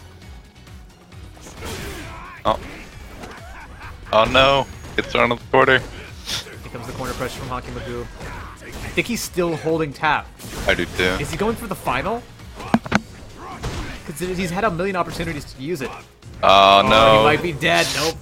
Unfortunately, you're going to be able to hold that tap to your final resting place. Round 2. This is going to be set point here for Hockey Magoo. Nice anti-air. Perfect. Now using his heavies, it looks like.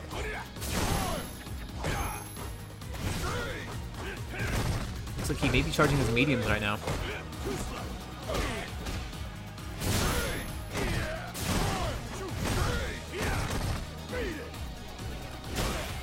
Tries to go for the anti-air, gets the trade. Perf started to put on the pressure now. Before he is kind of sitting back. Now he's getting it. Gets thrown. Level 2 tap? What have you been doing all game? Did you let go of the charge? Oh no! Oh, huge combo. Goes to the stomp. Doesn't have the V-trigger to keep it going, but it doesn't matter. He didn't need it. Final round. Perf with full critical art. Perf trying to stay alive. He may be able to make it happen. Oh, he goes for a tap there. Probably a level 2 there, but didn't even get to say it before he got crush counter sweep.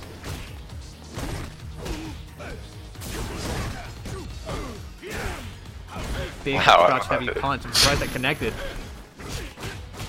Oh no, gets the cross up. Nothing like hit. Oh, that was ambiguous.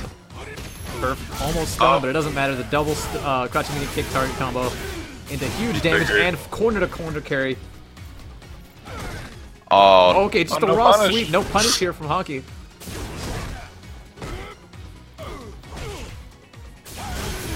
Oh, full screen low. Oh no, he ended up in the corner. Oh, he's got Aegis. That's it. Oh, there's overhead. nothing you can do there. Yeah, it's a really bad spot to be in. Urian wins. I mean, maybe if you were charging tap, that would have been a good. That would have been. You know what? Where was the tap? That Is would what I have wanna been, that would say. have been incredible, actually. Tapping through Aegis. If you would have got the hit, it would have worked. Yeah. It's go time. Yeah, where was the tap is what I want to know. Perf 13, he normally taps too much, and that's one match where I'll say he was not tapping nearly enough. There were so many situations where he could have gotten taps to punish fireballs, or like in that situation to keep him alive to go through the Aegis, but it just wasn't coming out. I'm not sure what was happening. Yeah, and I was expecting a final tap as well. I think he died charging it. Yeah, if he holds it down like a little bit longer, because he kept doing like a bunch of level 2s, I think he would have gotten a bigger reward. It kept up a lot of more pressure. I'm pretty sure that one round where he just died without using it, he was trying to go for the final and just wasn't able to get it out in time. It's also possible when you're playing as Balrog that you can accidentally let it go when you're in blocker hit stun, True. and then all of a sudden, bam, you lose your charge and you don't get a tap. Alright, let's see what our next match is going to be. It's going to be Zandu versus Cookie Cannon, which I think, is this a run back? Yeah, no, maybe? Not a run back. No, but this is going to be Xandu's second match up against a Dawson player because Xandu is the one who knocked Gulston in the lower bracket. So let's go ahead and send Gulston his invite. How do you think Karen does in this matchup? Oh, this is Karen's best matchup, actually. Really? Yeah, Karen's shit. Why is that? Just because she has specific tools to deal with literally everything that the Dawson can do. Like, as long as your reactions are on point, you can react to literally anything that Dawson can do to get his game plan started, and punish it. So if he throws a Yoga Fire, you can punish that with Orochi. If he throws an EX Yoga Fire, you can EX dash through it and punish with an EX Tenko, or just Rasenha over it on reaction. If he instant air teleports, you can crush counter him and go into damage. If he goes for like a slide, you can just challenge and get your game plan started that way. If he goes for any one of his normals, Karen's got specific answers that can beat them. Like standing medium kick loses to Karen's crouching medium punch. Standing heavy punch, you can just EX Mujin right over it. What is it? Standing medium punch loses to both of Karen's medium punches. Like the only tool that the Dawson has that's a little bit tough for Karen to deal with is standing heavy kick, because it's hard to stuff because it has a lot of priority. But even then, if he starts overusing that button, you can just jump in on him.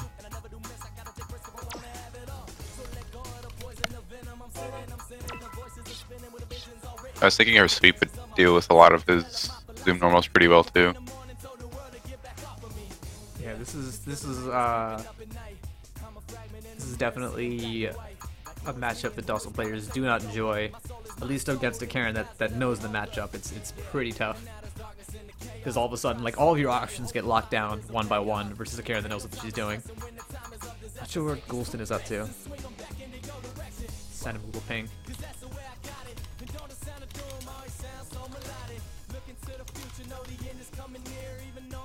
What? Gulston? Why him? Oh, well, my bad. It's Cookie Cannon. He's in here. Well, I'm sleep deprived. Yeah, good.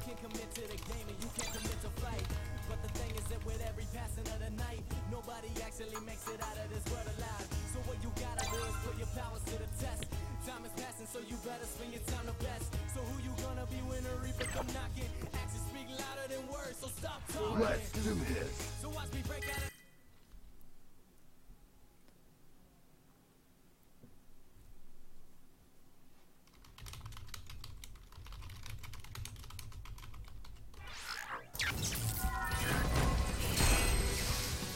Alright, Xandu using my favorite Karen costume this time around. The black custom one.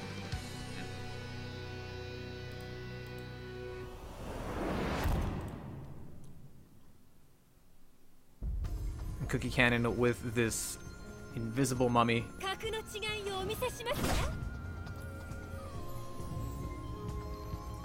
am not very fond of conflict. Round one. Fight. Alright, here we go. Xandu's saying, I don't know this matchup. It's definitely one that you've got to learn. Xandu tries to jump in. Cookie Cannon ready with the anti-airs. Oh, gets the crouching medium punch, just stuffs whatever Cookie Cannon was trying to throw up, but unfortunately isn't able to buffer it properly. Oh man, he's just getting teleported on. Knee slide. Oh man. Blocks, but unfortunately that instant overhead is unreactable.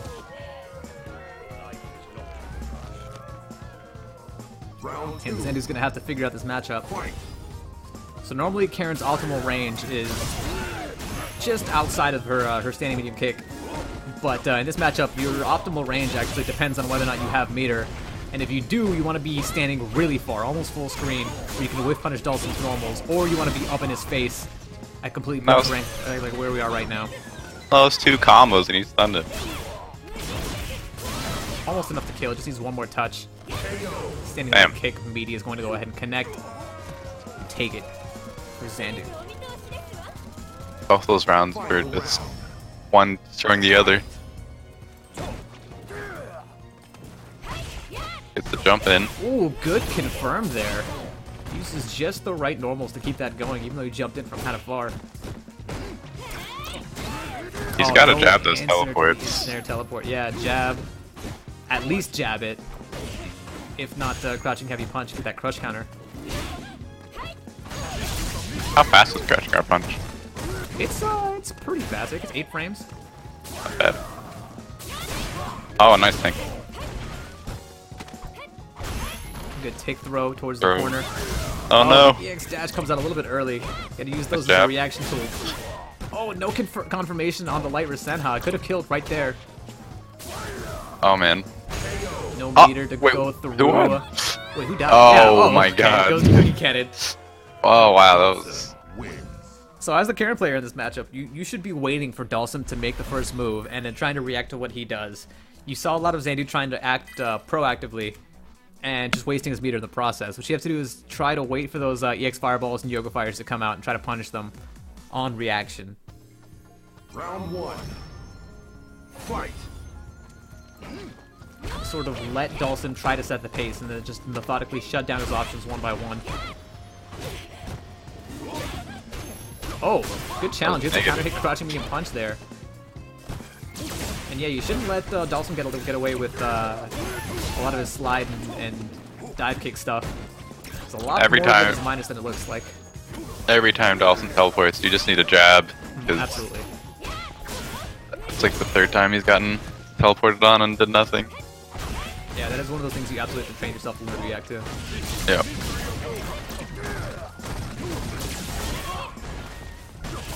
Nice, Ooh, excellent confirm. confirmation. Gets the crouching medium kick to the EX Tanko to close that distance. X-Senko does so much damage. Round 2.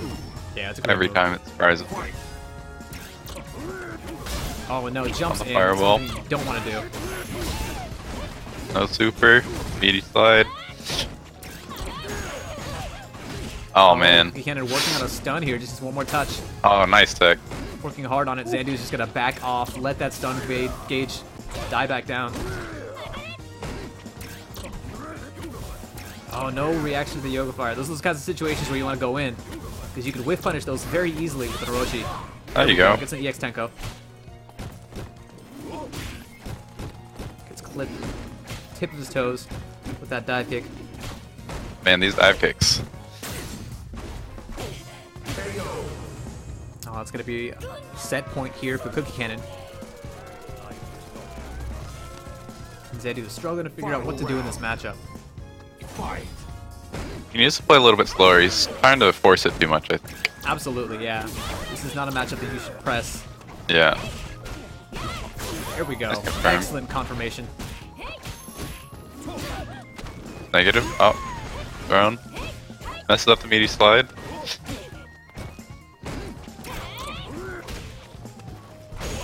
Xandu trying to jump in a little bit too much. Oh, there we go. EX dash, low profile is the standing medium punch. Like I said, Karen just has so many Dhalsim specific tools. Oh no. Xandu sitting in the corner here. This is not a good look. He wants to wait for... Oh my gosh. Just goes for a raw EX Tenko and it connects. Drops the combo. Oh no, he could punish that. Okay, Dhalsim whips the does, custom medium kick and then goes in the slide. Yeah? Dawson does wake up teleport. You can punish it. He has a super long recovery on it, so you should yeah, be able absolutely. to just dash after it and hit him with the normal. Especially Karen, even if you're doing it on reaction, you could just EX dash and still punish. Yeah, you should always be waiting for that teleport, because that's all really Dawson can do.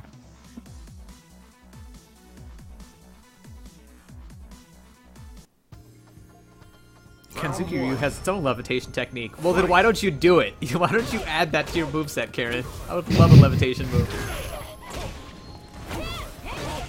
Oh man. Oh, great confirm out of the slide with the fireball.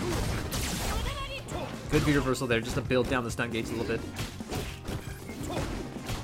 Fortunate Cookie Cannon has got Xandu on the ropes here towards the corner. And that's going to be the stun right off the bat.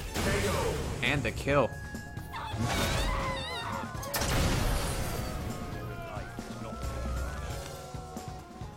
Round 2. He just needs to play it patient and slowly Yeah, push you him see to the jumping corner with forward his at the start of presence. the round.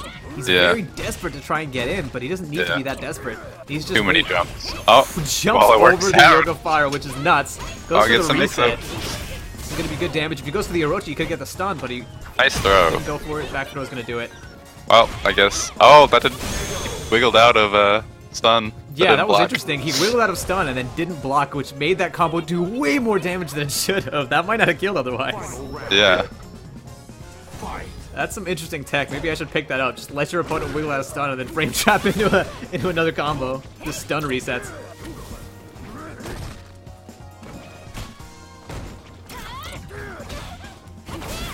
Oh, there we go. The Roshi underneath the fireball. That's what I like to see. Nice. Oh no. Throwing in the corner. I was gonna work it all back now. Xandu just keeps trying to jump his way out. Great drills. Oh no, drops the combo. Not gonna work against Dulcim.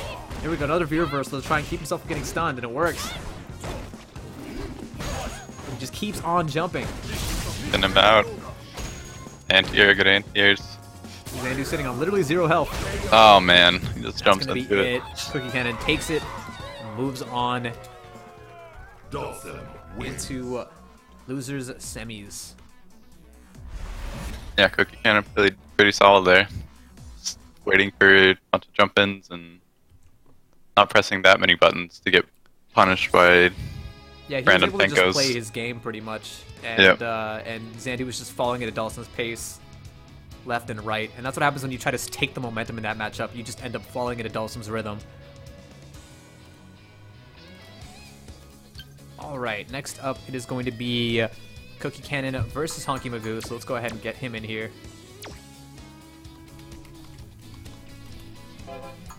And with that, we're actually now in top 4, so I'm going to go ahead and change the Battle Lounge settings to first to 3. And I'm going to take a quick break. Be right back. Okay.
All right, back. All right, let's go ahead and get this show on the road. We got Cookie Cannon versus Honky Magoo. It's gonna be a first to 3 set this time around, so these guys have an extra long time to figure out the matchup.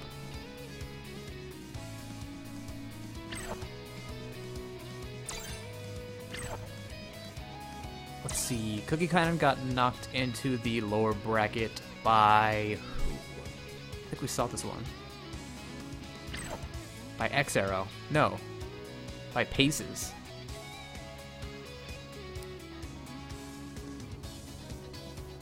And Honky Magoo was knocked in the lower bracket by Paces as well. Wow. So both of these guys are fighting for their opportunity to get the run back versus Paces X, basically, who is currently sitting in a winner's finals versus Salty Senpai.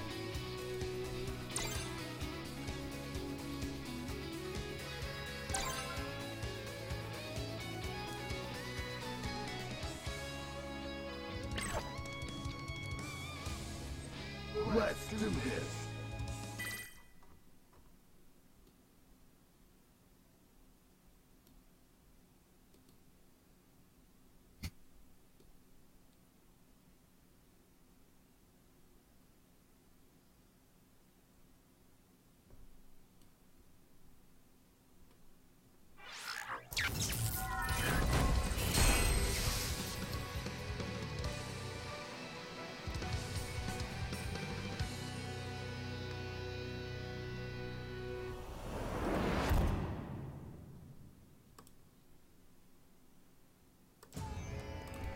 Alright, here we go.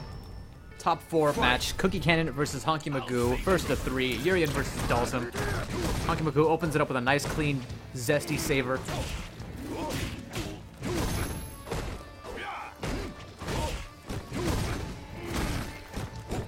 Good challenge by Cookie Cannon on the headbutt there. Honky Magoo gets his way out of the corner with a violent knee drop. Punishes the V skill. Punishes sweet there. Man, no one is stopping these dive kick pressure. Really good at it. Nice block. Yeah, hard to deal with those Dhalsim dive kicks. It's hard to know what to do. Cookie Cannon is always so good at spacing them. And conventional anti-airs usually won't work against stuff like that. You just have to sort of take it. And you see Honky Magoo trying to press a button to stuff it and just gets counter hit himself. He'd probably react with an EX headbutt. Sees the dive kick coming down. Yeah, but then again, you're spending meter to deal with an option that he can put out at any time. It's true. Doesn't seem worth it.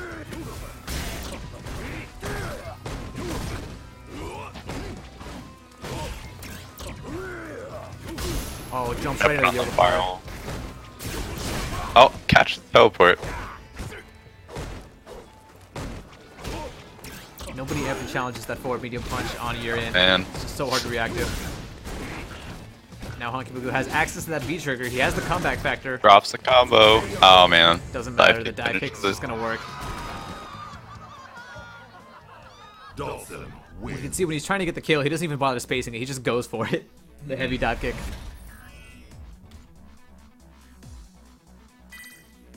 I'd be interested to see what current Dhalsim players can do with Minot. Because I feel like Minot is just sort of a better Dhalsim in a lot of ways. That's how I feel too. I feel like Minot is a Dhalsim that can pressure when she gets V-trigger. Like, her V-trigger pressure is pretty ridiculous. Crush counter.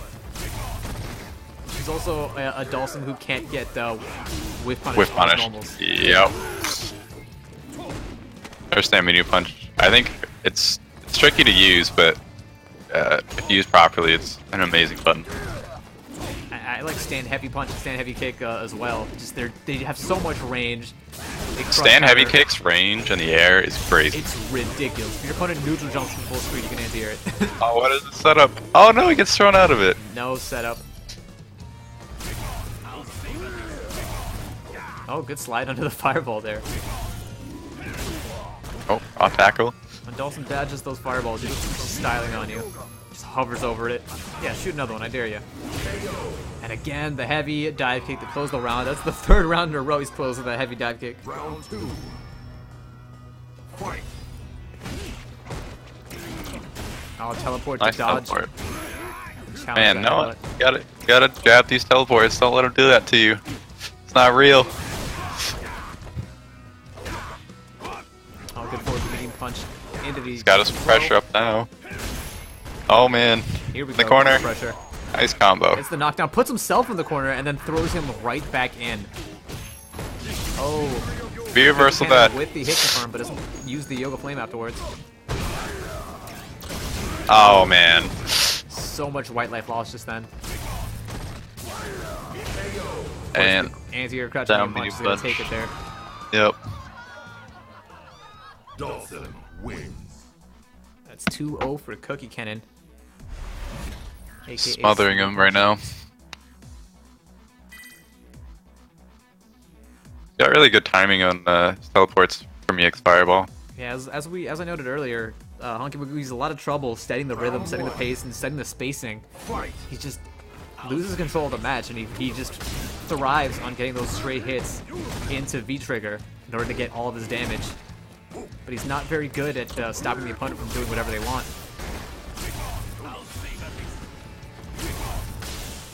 Honky Magoo's been using that V-skill quite a lot, but we haven't seen him use the armor on it once, I don't think.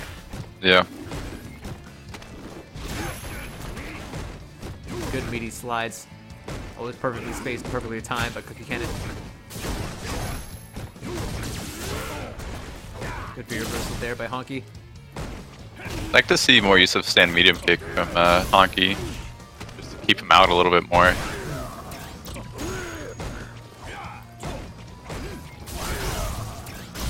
Oh man. Every time these teleports. Here's the Aegis Reflector, and of course it's No going block. to work, and this is going to be all of Honky Magoo's damage for the day. He's at another one, doesn't matter. Is he Will stunned? be stunned. If it stuns, he wins. Oh Of my course, there's god. the stun and a win. Like I said earlier, Honky Magoo, he's really bad at controlling space and at setting the pace, but as soon as he gets that that V trigger, that's all of his damage. Oh man. And poor medium punch is so difficult to deal with. Oh yeah, absolutely. And then when you Feel like finally you could- learn how to start challenging it properly, you learn that it frame traps into the overhead. Yeah, that's the worst part.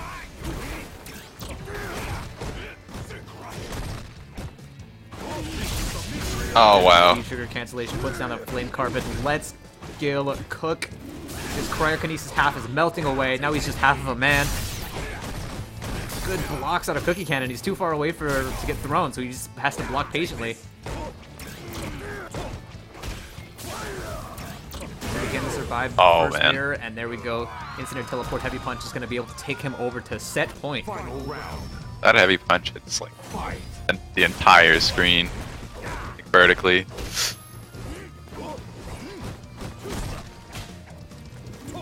Good challenge on the headbutt. Cookie Cannon sort of has Honky Magoo in the corner.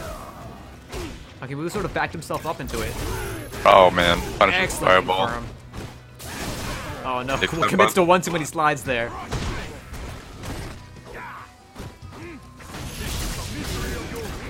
I don't see Honky use the stand media punch that much either. It's a pretty good special or pressure tool and gets good confirms off of it. And all you need is forward medium punch, chop, and sweep. Oh wow! Cookie Cannon teleports into his own fireball. Oh that's my just god, enough to kill that's him. crazy. Honky Magoo manages to stay alive with that reflection. I'm Damn, sure- I'm that sure was that's a exactly what he well-timed meant. Aegis. Yeah. I think, yeah, he was trying to reflect the fireball. I don't think he anticipated Cookie Cannon to teleport right into it. Round one. Fight.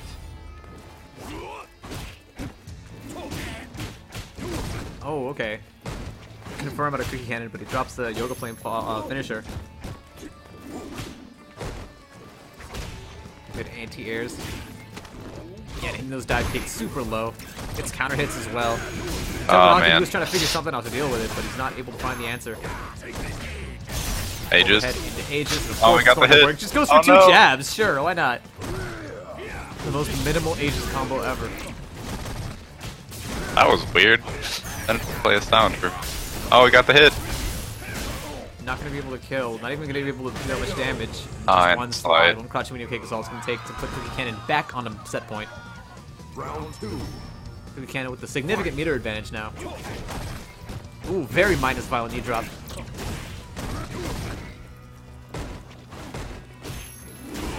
Ooh, okay, Wow, that that's ends here. here.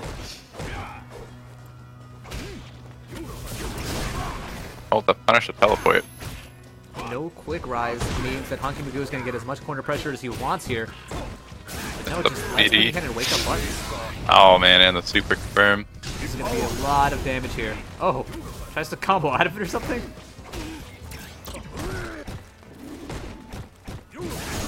Good time to EX headbutt. The double jab Aegis combo again. I'm not sure why he's using that. Cookie Cannon needs the V reversal, I think, when gets hit by the overhead and blocks it. Dawson wins. Just get out of that mix up with instantly. V-trigger active, yeah. It's a very good point to V reversal. If you expect that Aegis to come out, you can just completely negate that that mix up. But of course, Cookie Cannon's gonna take it with an instant overhead. Moving on into losers finals. Next up, let's go ahead and look at the upper bracket. We're gonna have Paces X versus Saltiest Senpai.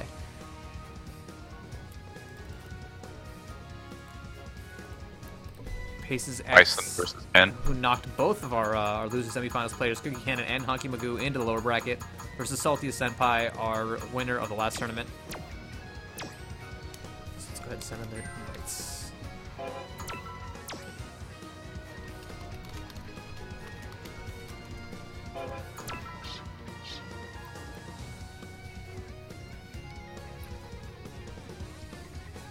matchup is kind of difficult for Ken, but the second Ken gets in, then the entire situation changes, and This is one of those matchups where you just have to play Ken, you know? You just Yep, have to yep. you have to go full Ken. And you know, use runs to get in. Don't hesitate to use stuff like jumping heavy punch to get those deep jump ins that'll stuff anti-airs. mixing it up with EX5 kicks too. That was really Earlier good. we saw Pace's X knock more crabs into lower bracket. And we saw Pace's X with the Bison character. Is this gonna be a mirror? Is that what's happening? Alright. Yeah, sure. I did comment earlier in Pace's X's match against More Crabs that Pace's X played Bison, played Ken more like Bison than More Crabs is playing Bison, using stuff like those EX fireballs to extend those block strings indefinitely.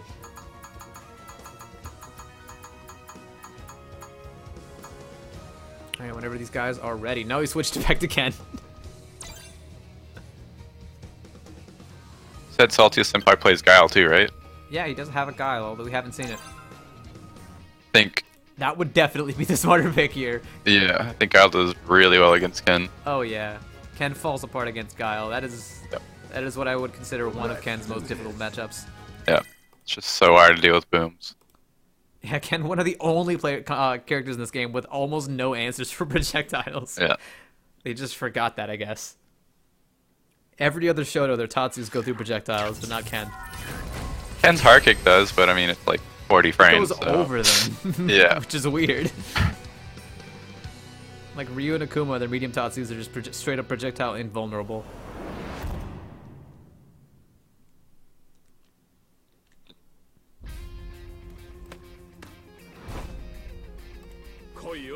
Round one. Fight. Alright, we've got lots of green going on right now. Green Ken versus Green Dictator. The Dictator of Greenpeace, I guess. Alright, Saltiest Senpai puts on the offensive. Dashes the backdash. Yeah, is not afraid to chase down Pace's X as much as he wants. Those scissor kicks. Salty, a very scissor kick happy Bison. He uses it a lot more than you see usually. Uses the Wake up slide Tatsu. Catch. Pace is walking backwards, but yep, Tatsu's gonna be able to take the momentum back in his favor. Again! Combo's out of it even. V-trigger? Oh no, not yet. V-reverse, Good get him off. reversal, gets himself out of that pressure. Oh, he's trying to activate. Arrow, There here it goes. is. Goes into heavy Tatsu. Oh, Bad the option, frame trap. and is able to finish it with that frame trap. Yeah, part of the reason why that chin buster into EX Fireball is so powerful is because you don't have to worry about confirming any of it. If you get the counter hit, you just continue with the combo. Right.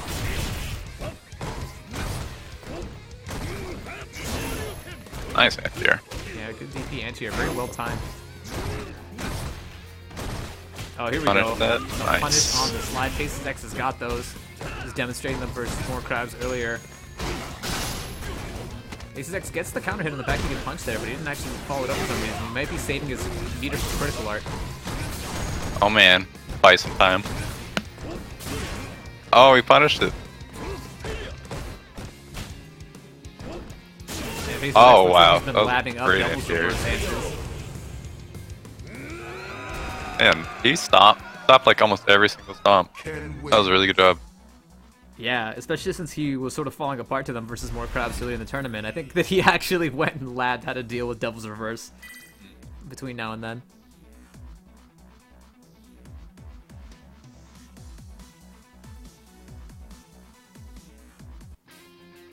Round one. Fight. Salty Senpai just dashing forward. No hesitation here. To DP comes out of Pace's X. No hesitation from here up from Pace's either. Oh no, tough combo. Yeah, crouching like kick into medium Tatsu. I don't know if that works. Don't think it does. Wow. Jesus. A really good DP. Oh no, gets punished for. Goes into the fireball instead of the heavy Tatsu there for some reason. Oh my god, can't believe that hit. Might have intended the DP. Oh, good patient blocks. Salty Senpai a little bit too far and Oh no, drops it. Oh man.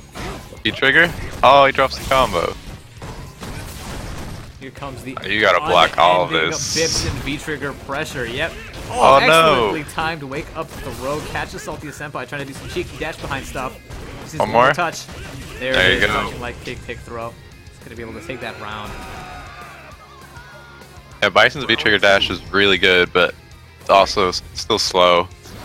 You can definitely react to it.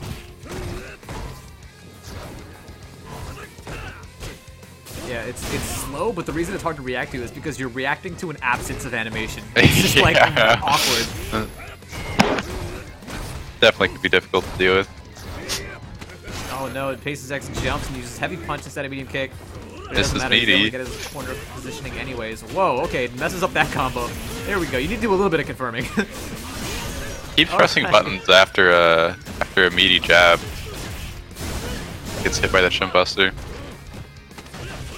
Yeah, normally Kens don't really have that confirm ready if you press button there, but since he's just doing the chin buster every single time, he's gonna have that counter hit punish ready. Here we go, Paces brings it up 2-0. Winning pretty convincingly, unless Senpai makes a drastic change. I don't see him winning this one. I think the only change that he needs to make is to stop pressing buttons during Ken's frame traps and just block patiently. Yep. Either that or V reversal. Round one. The second time he got punished for sweeping too, so he just calmed down a little bit.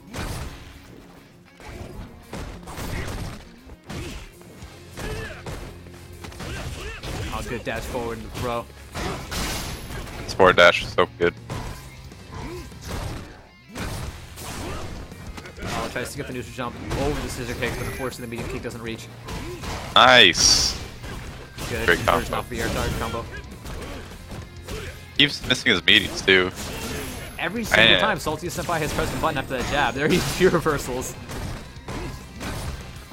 And I mean, he's been getting lucky that he hasn't been getting comboed every single time. Salty Senpai is a life lead, but Paces has V-trigger and 2 bars. Again, presses a button after the jab. He's just not going to learn. And hopefully Paces X can pick up on that and figure out, hey, this guy jabs and presses a button every single time he blocks that jab. I should just kill him for this. Fight. Ends up getting the cross up though and wins that round.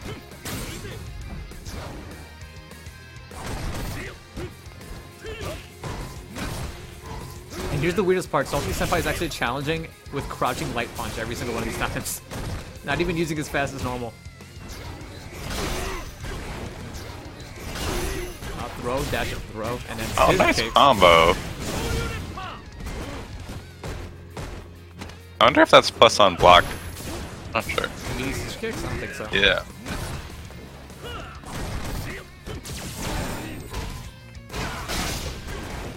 Stop. Alright, now he's got control of him now. Stuck in Here the we go. corner. Salty Senpai finally backs off. He's like, alright, that's all I got. And then Paces X immediately activates the V skill into the heavy Tatsu, but no, Salty Senpai is going to put one on the board. That was a good round. He Win. kept up the pressure for quite a while This and is Winner's Files, isn't it? Let's go ahead and update that. didn't let Paces do Ken stuff this time.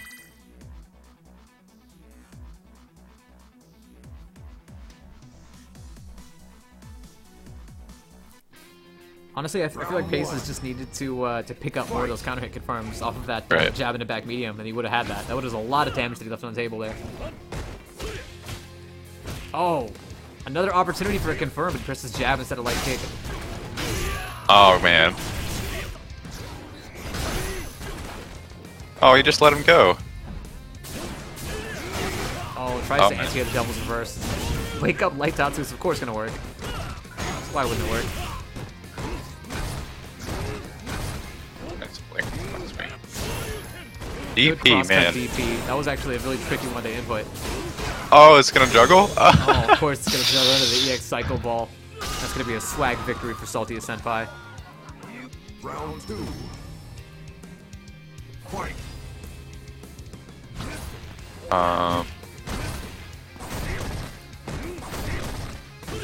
Hello? Good challenge there from Paces X. Oh, my game froze. Uh-oh. Spare for the DBZ mode, I guess. Oh, I just got this. Salty Senpai just starting to abuse the Devil's Reverses now. And I mean, I don't blame him. If it works, keep using it. And of course, it's going to keep working. Finally, EXDP on Wake Up is going to beat Paces X's answer in desperation. Gonna pit on the view reversal, but no real challenge there. And Salty Senpai is going to be able to bring it up 2-2. And Bison wins.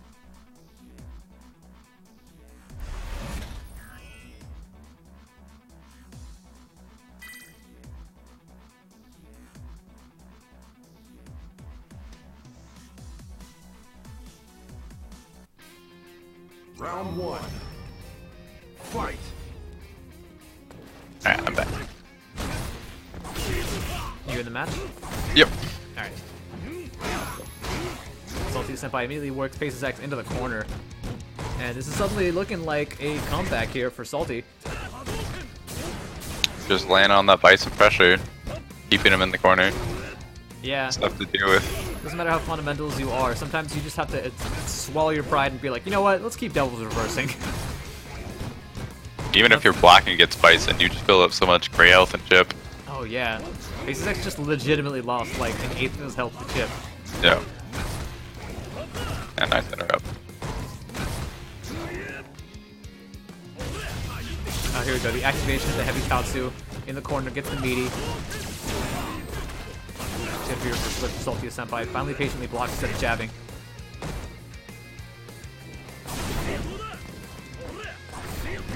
Oh man. Paces X, no health left. All it takes is one touch, and there it is. Scissor Kick's gonna stuff that fireball. I'm gonna go on a limb and say that Paces X was trying to DP, or maybe he did intend to fireball. Even though Bison scissor kicks are negative, so gets so far away that he can just whip punish you if you try to punish him. Yeah, they're so crazy easy to space properly too. Yeah. Like even if they're not spaced properly, they're already kind of tricky to punish properly. But Yep. just you can make them safe so easily. Just push more normals on their block and make sure you're in that perfect range. And the fact that M Bison has better range normals than most other players means that Yep. even if he's minus at that range, he can sort of bully his opponents. Yep. He might not have anything decent to challenge with. However, Paces has been doing a good job of using Ken's mediums to challenge those scissor kicks to get effect. I wonder if he's gonna go for the V skill activate. Oh, push better Tatsu sleep. on Wake Up, instant Oh, DP man. activation into DP. Paces canning it up, the best of his ability. Oh, V trigger now. Jump over the fireball. Goes for the heavy Tatsu, goes for it again, but unfortunately Salty Senpai is ready with the whip punish slide. Good answer there for Salty Senpai. That's Yeah, that was a good easy to whip comeback. punish. Salty Senpai is going to be able to move on into Grand Finals, and Paces X is going to be knocked back down into Losers Finals, where he has to give a run back to, who was it? It's go time. The Dawson player. Cookie Cannon. Yep. Alright, Salty Senpai manages to make that 3-0 comeback. Take it 3-2 over Paces X, solidifying his spot in Grand Finals and Losers Finals. Paces X versus Cookie Cannon.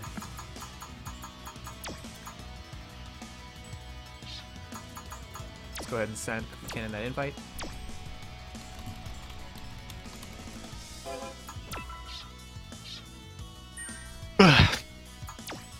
Alright. Let's hop to the bottom and alright.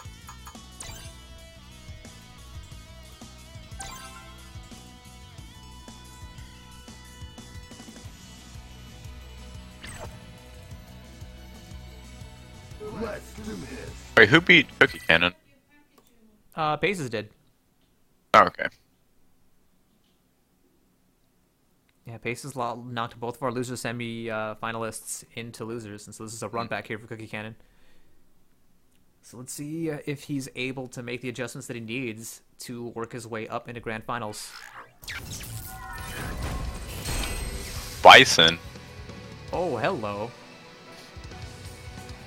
Paces Demon X Bison. busts out the Halloween Devil Bison. That's my favorite skin. He's not just a dictator, he is Satan himself. Round 1. I feel like all of a sudden this game added more skins that I can keep track of. Yep. I don't even know how many skins Chun-Li has anymore. Oh, dashes through the zoom normal. Oh man, that was. Oh man, all of a sudden Paces X is working on a perfect here. Holy crap, where did this Bison come from? Wow. That was a quick round.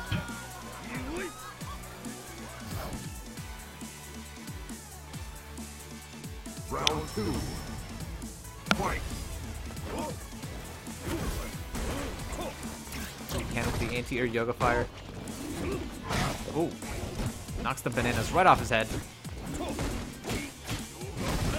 Oh, that combo's not gonna work. I think he's trying to go for EX maybe. Just got the inputs wrong. Another good anti-air there. Cookie cannon. Can't press buttons there. It's +1. Nice teleport out. Out of the corner. Oh, back in now. Oh, back out. Paces X just escapes that flame carpet. Cookie Cannon has all the meter now too. Yeah, he can do whatever he wants. Ooh. Oh, he I like what he's dashed trying to into do it. there. Paces X tries to slide underneath that fireball, but he gets the range a little bit wrong. Oh wow, he just did slide whiff. Yeah, he Oh, whipped the slide to try and anti-air the instant teleport. It didn't quite work out. Oh man. Gonna activate V-Trigger here? No, not yet. Oh man. Heavy kick, crunch Oh, counter. he What are you dropped doing it. pressing buttons after Oh, no. waking up without even quick rising like that? Of course you're gonna get counter hit. And Bison wins. Exactly what Bison wants. Satan takes off his invisible hat and then puts on Yeah. his invisible hat. I think it's funny, Guile combs his hat too.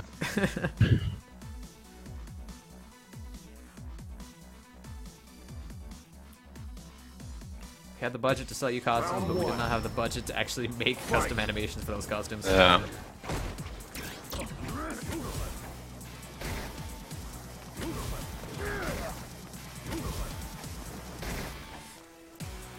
Alright, Cookie Cannon just trying to do what he can to zone with Yoga Fires, but he's gonna get himself cornered eventually. Paces X tries to close the distance with a slide.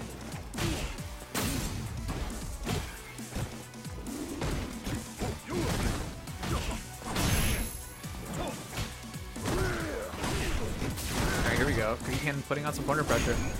Excellently spaced dive kicks as always, but he manages to corner himself.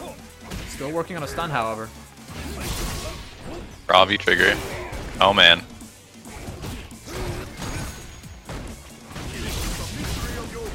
Sweep. Oh no! That's the EX teleport. stomp. Doesn't press buttons afterwards. Snipe. Oh no, miss! Oh, he's too far for the Yoga Sniper, just out of his effective range. But it doesn't matter. Cookie Cannon's gonna be able to take that round anyways. Round 2. Fight.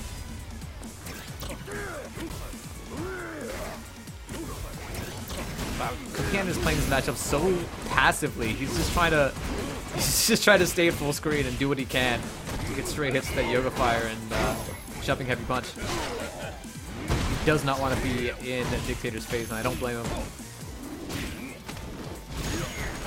Got the corner now though. Oh, and just like Oh. that, he just EX stomps his way out. Yeah, badly spaced slide. You're gonna get thrown for that.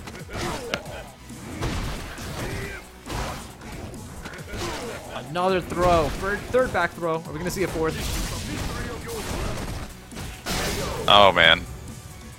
I'd like to see Paces activate V-Trigger from like sweep or scissors or something.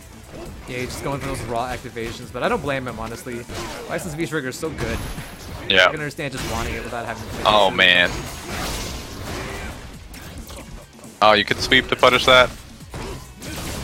Oh, V How reversals. close is Bison's sweep into V-Trigger? I'm not sure. Maybe like +5. Wow, alright, that's pretty close. Oh no, Paces X drops that crush counter.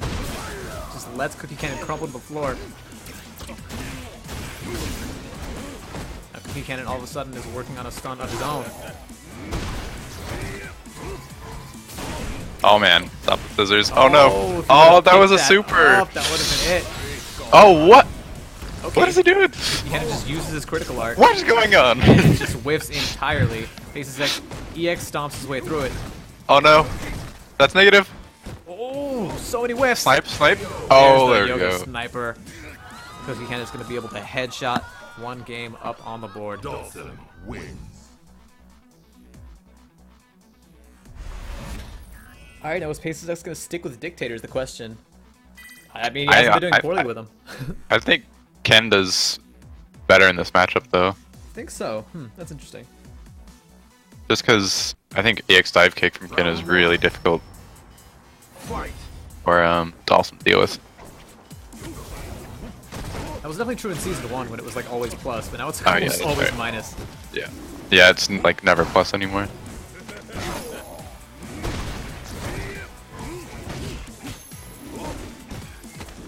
Oh, good take throw out of Cookie Cannon.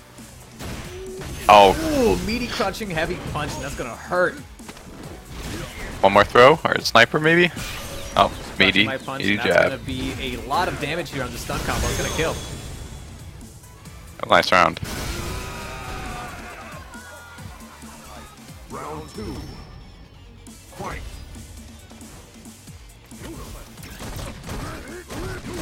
Good pressure here from Cookie Cannon.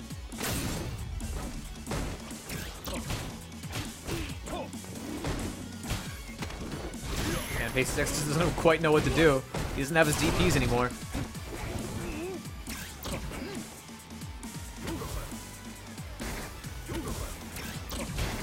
Oh, okay, good jab reaction to the teleport. He's got those.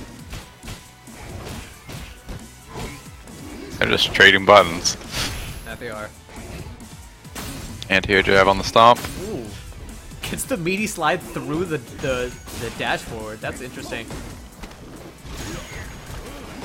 Is Dalsum's if he throws you forward, does he get a meaty if he dashes? Is that meaty? I think it gets a meaty slide, because that's what the good cannons are doing almost every time Okay. after a forward throw. Teleport? Nope. Oh my god. He dashed through the fireball.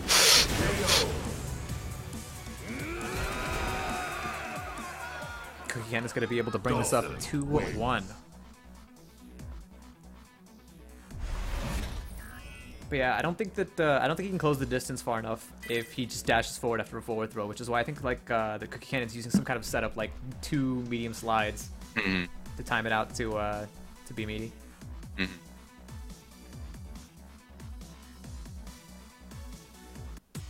Round 1.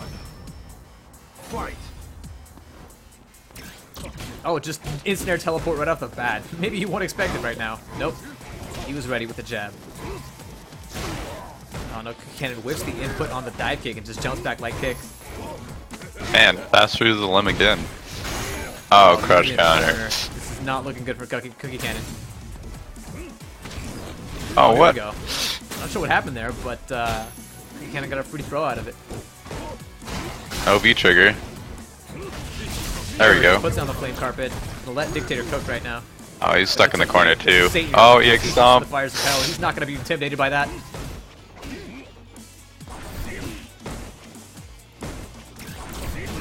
Oh, almost a huge confirm there for Cookie Cannon. Just couldn't reach with the back medium front kick.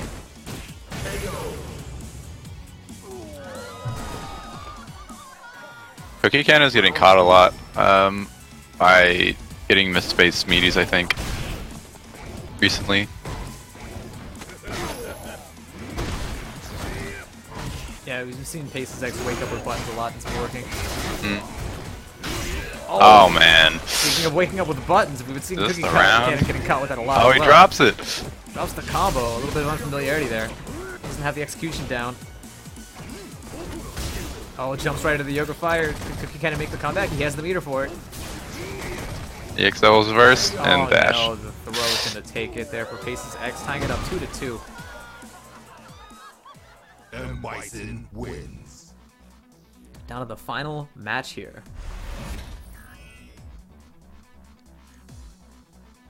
And Paces X is all in here with Dictator.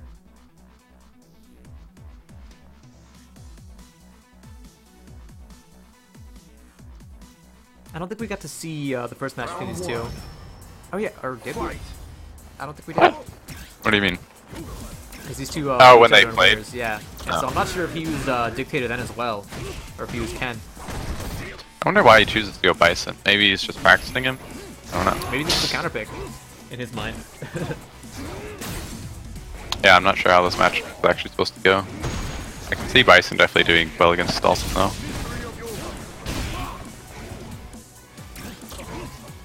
Teleports out of there. Oh, still gets hit. Give a reversal.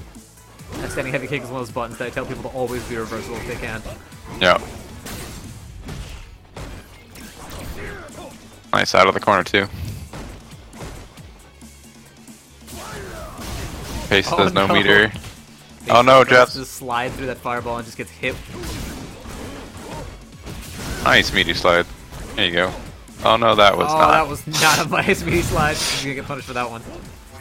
Oh, Much the damage to the pit, teleport. But yep, the Devil's Reverse is gonna be able to bring this up to set point. Losers finals point between these two. Fight.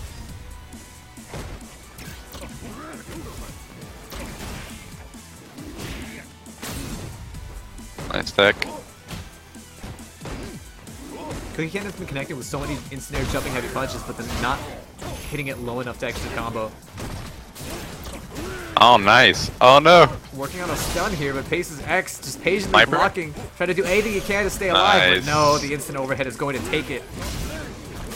Oh, drops the Oh, combo. drops the combo. Wouldn't have killed anyways, but a lot of damage you just lost. Yep. Good block on the Plus. Devil's Reverse. Tries to press buttons though and gets caught. Good wake up button there. Catches the dash forward. Oh. Switch sides. Oh. Well, Anti-air okay, jab. the anti-air jab manages to catch the Devil's Reverse before it's able to work its magic. Final round. We're into the final round here. Faces with one bar now. Cookie with two. Ooh, that was an interesting interaction. I would have expected that crouching medium punch to actually anti-air that Devil's Reverse. Has a massive hurt box on it. Oh man, Cookie is just teleporting around now, and Paces can't lock him down. He's teleporting around and Paces is just Devil's Reversing around. Yeah. These two are just flying around. They're playing DBZ right now. They can't wait for Dragon Ball FighterZ to drop, so they're just gonna play DBZ right now. Tries the anti-air, but gets punished. Back throw. Oh, And what? it's just consistently not quick rising, and I don't Oh know why. man. Maybe just try to throw him off a little bit. Cookie Cannon manages to win Dalton wins. in the losers finals, meaning that he gets to go up against Saltiest Senpai in grand finals.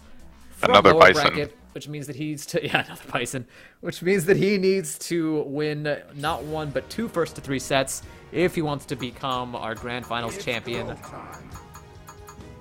for the 5th Street Fighter V Underdog tournament. So let's not delay and just let these two get right at it. Cookie Cannon versus Saltiest Senpai.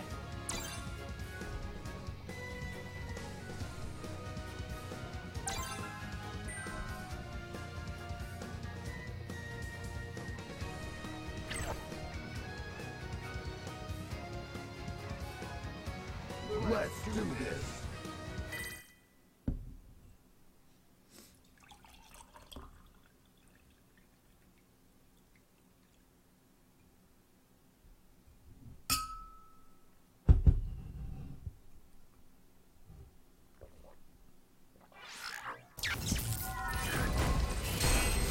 All right. In case Cookie Cannon was sick enough of the Bison matchup, he's still got a little bit more to deal with, but at least he's got Maybe some that, experience now. Yeah, maybe that'll help him. Yeah. Interesting how Senpai plays this differently though. One. Fight. From what I saw, actually, there was a lot of similarity between Salty Senpai and Case's Bison's playstyles. Yeah. The tick throw. Oh, there's the first adaptation. Salty Senpai using that V skill to V-skill. deal with those fireballs. And that's actually a really good answer in this matchup in general, using the V skill to not only cancel out fireballs, but you can cancel out Delson's limbs the same way.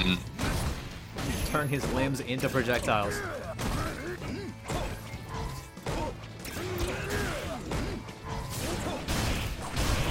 EX head stomp.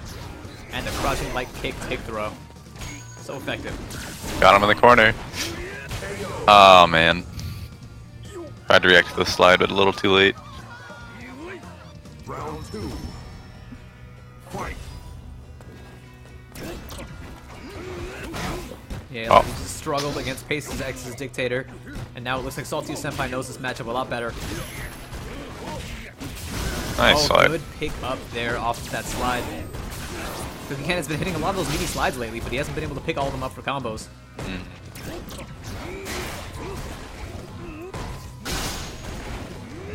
Oh, and immediately Cookie Cannon just gets one shot into the corner. And then just to work his way out, though.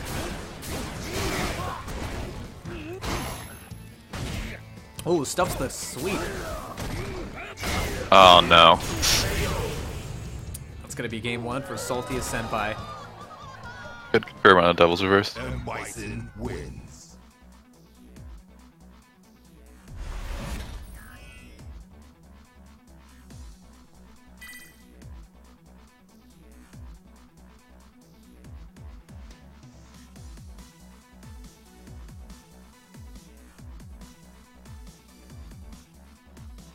Coulson taking a little bit of time on that rematch screen. There we go. Round Or 1. Cookie Cannon. Fight. Oh, there Wow. it is. Very on the standing medium kick, just like I said. Very effective tool at catching Dawson's limbs.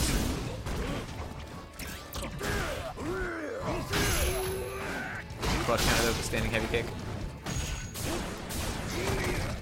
Oh, good patient blocks on that EX Devil's reverse, but now he just has to eat block strings forever. Unfortunately, he finally decides to press a button and gets scissor kicked.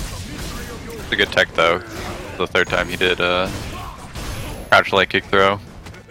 Oh. Yeah, eventually you gotta learn to detect those. Yep.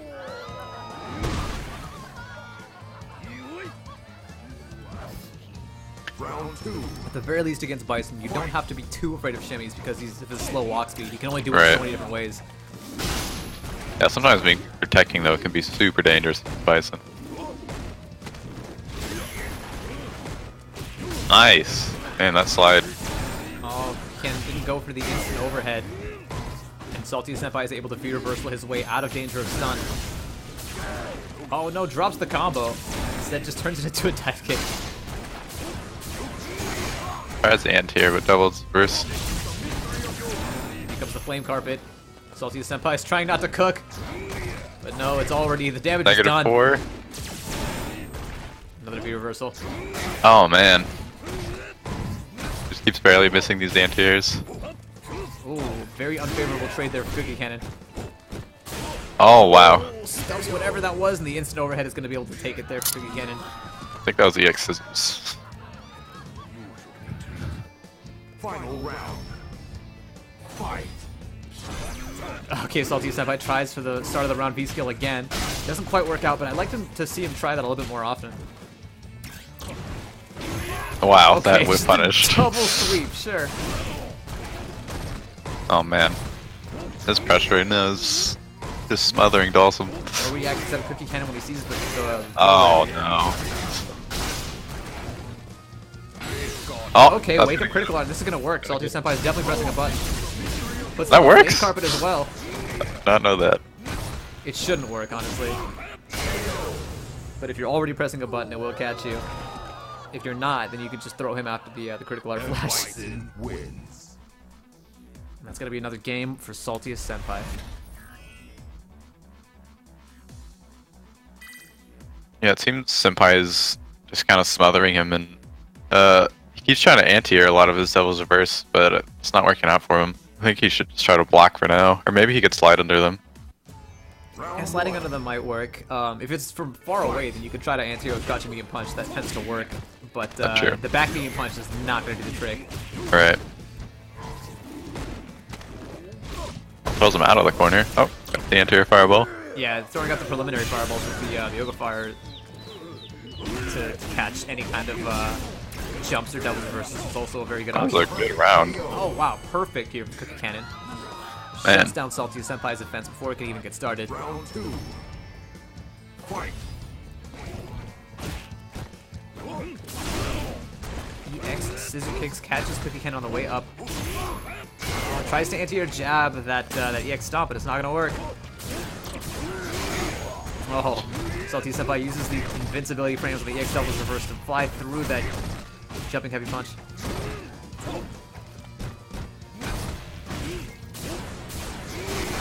Oh no, unblocks the last second. Oh no, messes up his teleport. Cookie Cannon on thin ice here. One more hit will do it. There it is. Here we go, Salty Senpai is now on Grand Finals point. Final round. Cannon does have a meter advantage. Fight. He did demonstrate that if he's able to shut down that offense, he can take these rounds, but There you go. gotta be very meticulous at putting a stop to Bison's pressure. There we go, gets one jab and then turns that into some offense. And this is all the momentum that he needed. Plus. No, that's plus, yep. Oh no, he messed up his BD. Oh, slides good to get out of slide there. out of that situation. That was actually a Nice. crouching heavy kick. Gets Oh, himself out wow. of there, and there we go. Cookie Cannon gets to put one on the board. We have ourselves That a was- match. That was a great confirm.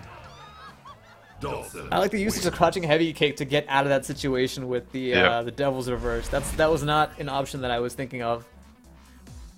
But sure enough, that does move forward far enough and lower Yeah, that the was profile risky. enough to make that a good way to escape.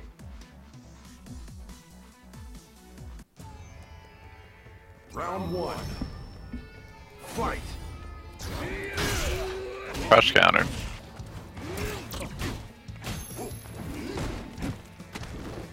Nice Pressure throw. here from Cookie Cannon, already getting something started. Good confirm off of the crouching off the slide.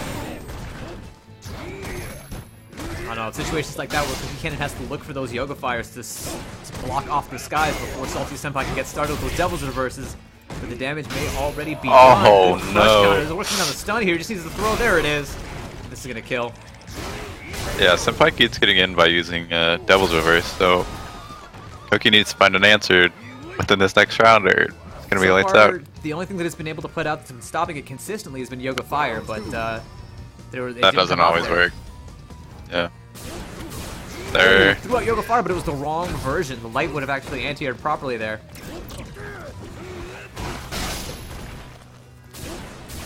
And there's nothing Oh there. man. Just going in with Devil's Reverse. The crouching heavy kick to escape was not a bad option, but yeah, he just has to. Okay, he uses the crouching heavy kick a little bit too late there. Oh man. Could be pressured. Oh, no quick rise. Oh, Right, that's it. That's gonna be able to hand it to Saltia Senpai, who's gonna be able to take the 5th Street Fighter V Underdog tournament as our Grand Finals champion. Good stuff to Saltia Senpai, and good stuff to all of our participants who came out and put on a good show. Thanks, Uber, for hopping on the mic with me. I'd never done commentary before. Don't worry Figured about I'd it. try it. This is a small low energy tournament anyway, so don't worry about it. Alright. That's gonna be it for me. Tune in again 2 weeks from now for another tournament. The 6th tournament. Additionally, if you want to check out our EU tournaments, those also happen every other week. I think that'll be next, like Friday after next Friday will be when our EU tournaments happens, and I think Saturday of next week will be our Clash of Heroes tournament. So I think we're gonna have 3 tournaments in 1 week in 2 weeks. So that's gonna be pretty nuts. But yeah, thanks to everybody for coming out. Need to update these damn scores. We will be hosting the when the clock hits 7, we'll be hosting the weekly gaming news show podcast. So if you're looking for something to watch just to pass the time, then go ahead and tune into that. But for the time being, my name has been Mount Lover, and thanks for joining us. Thank you guys.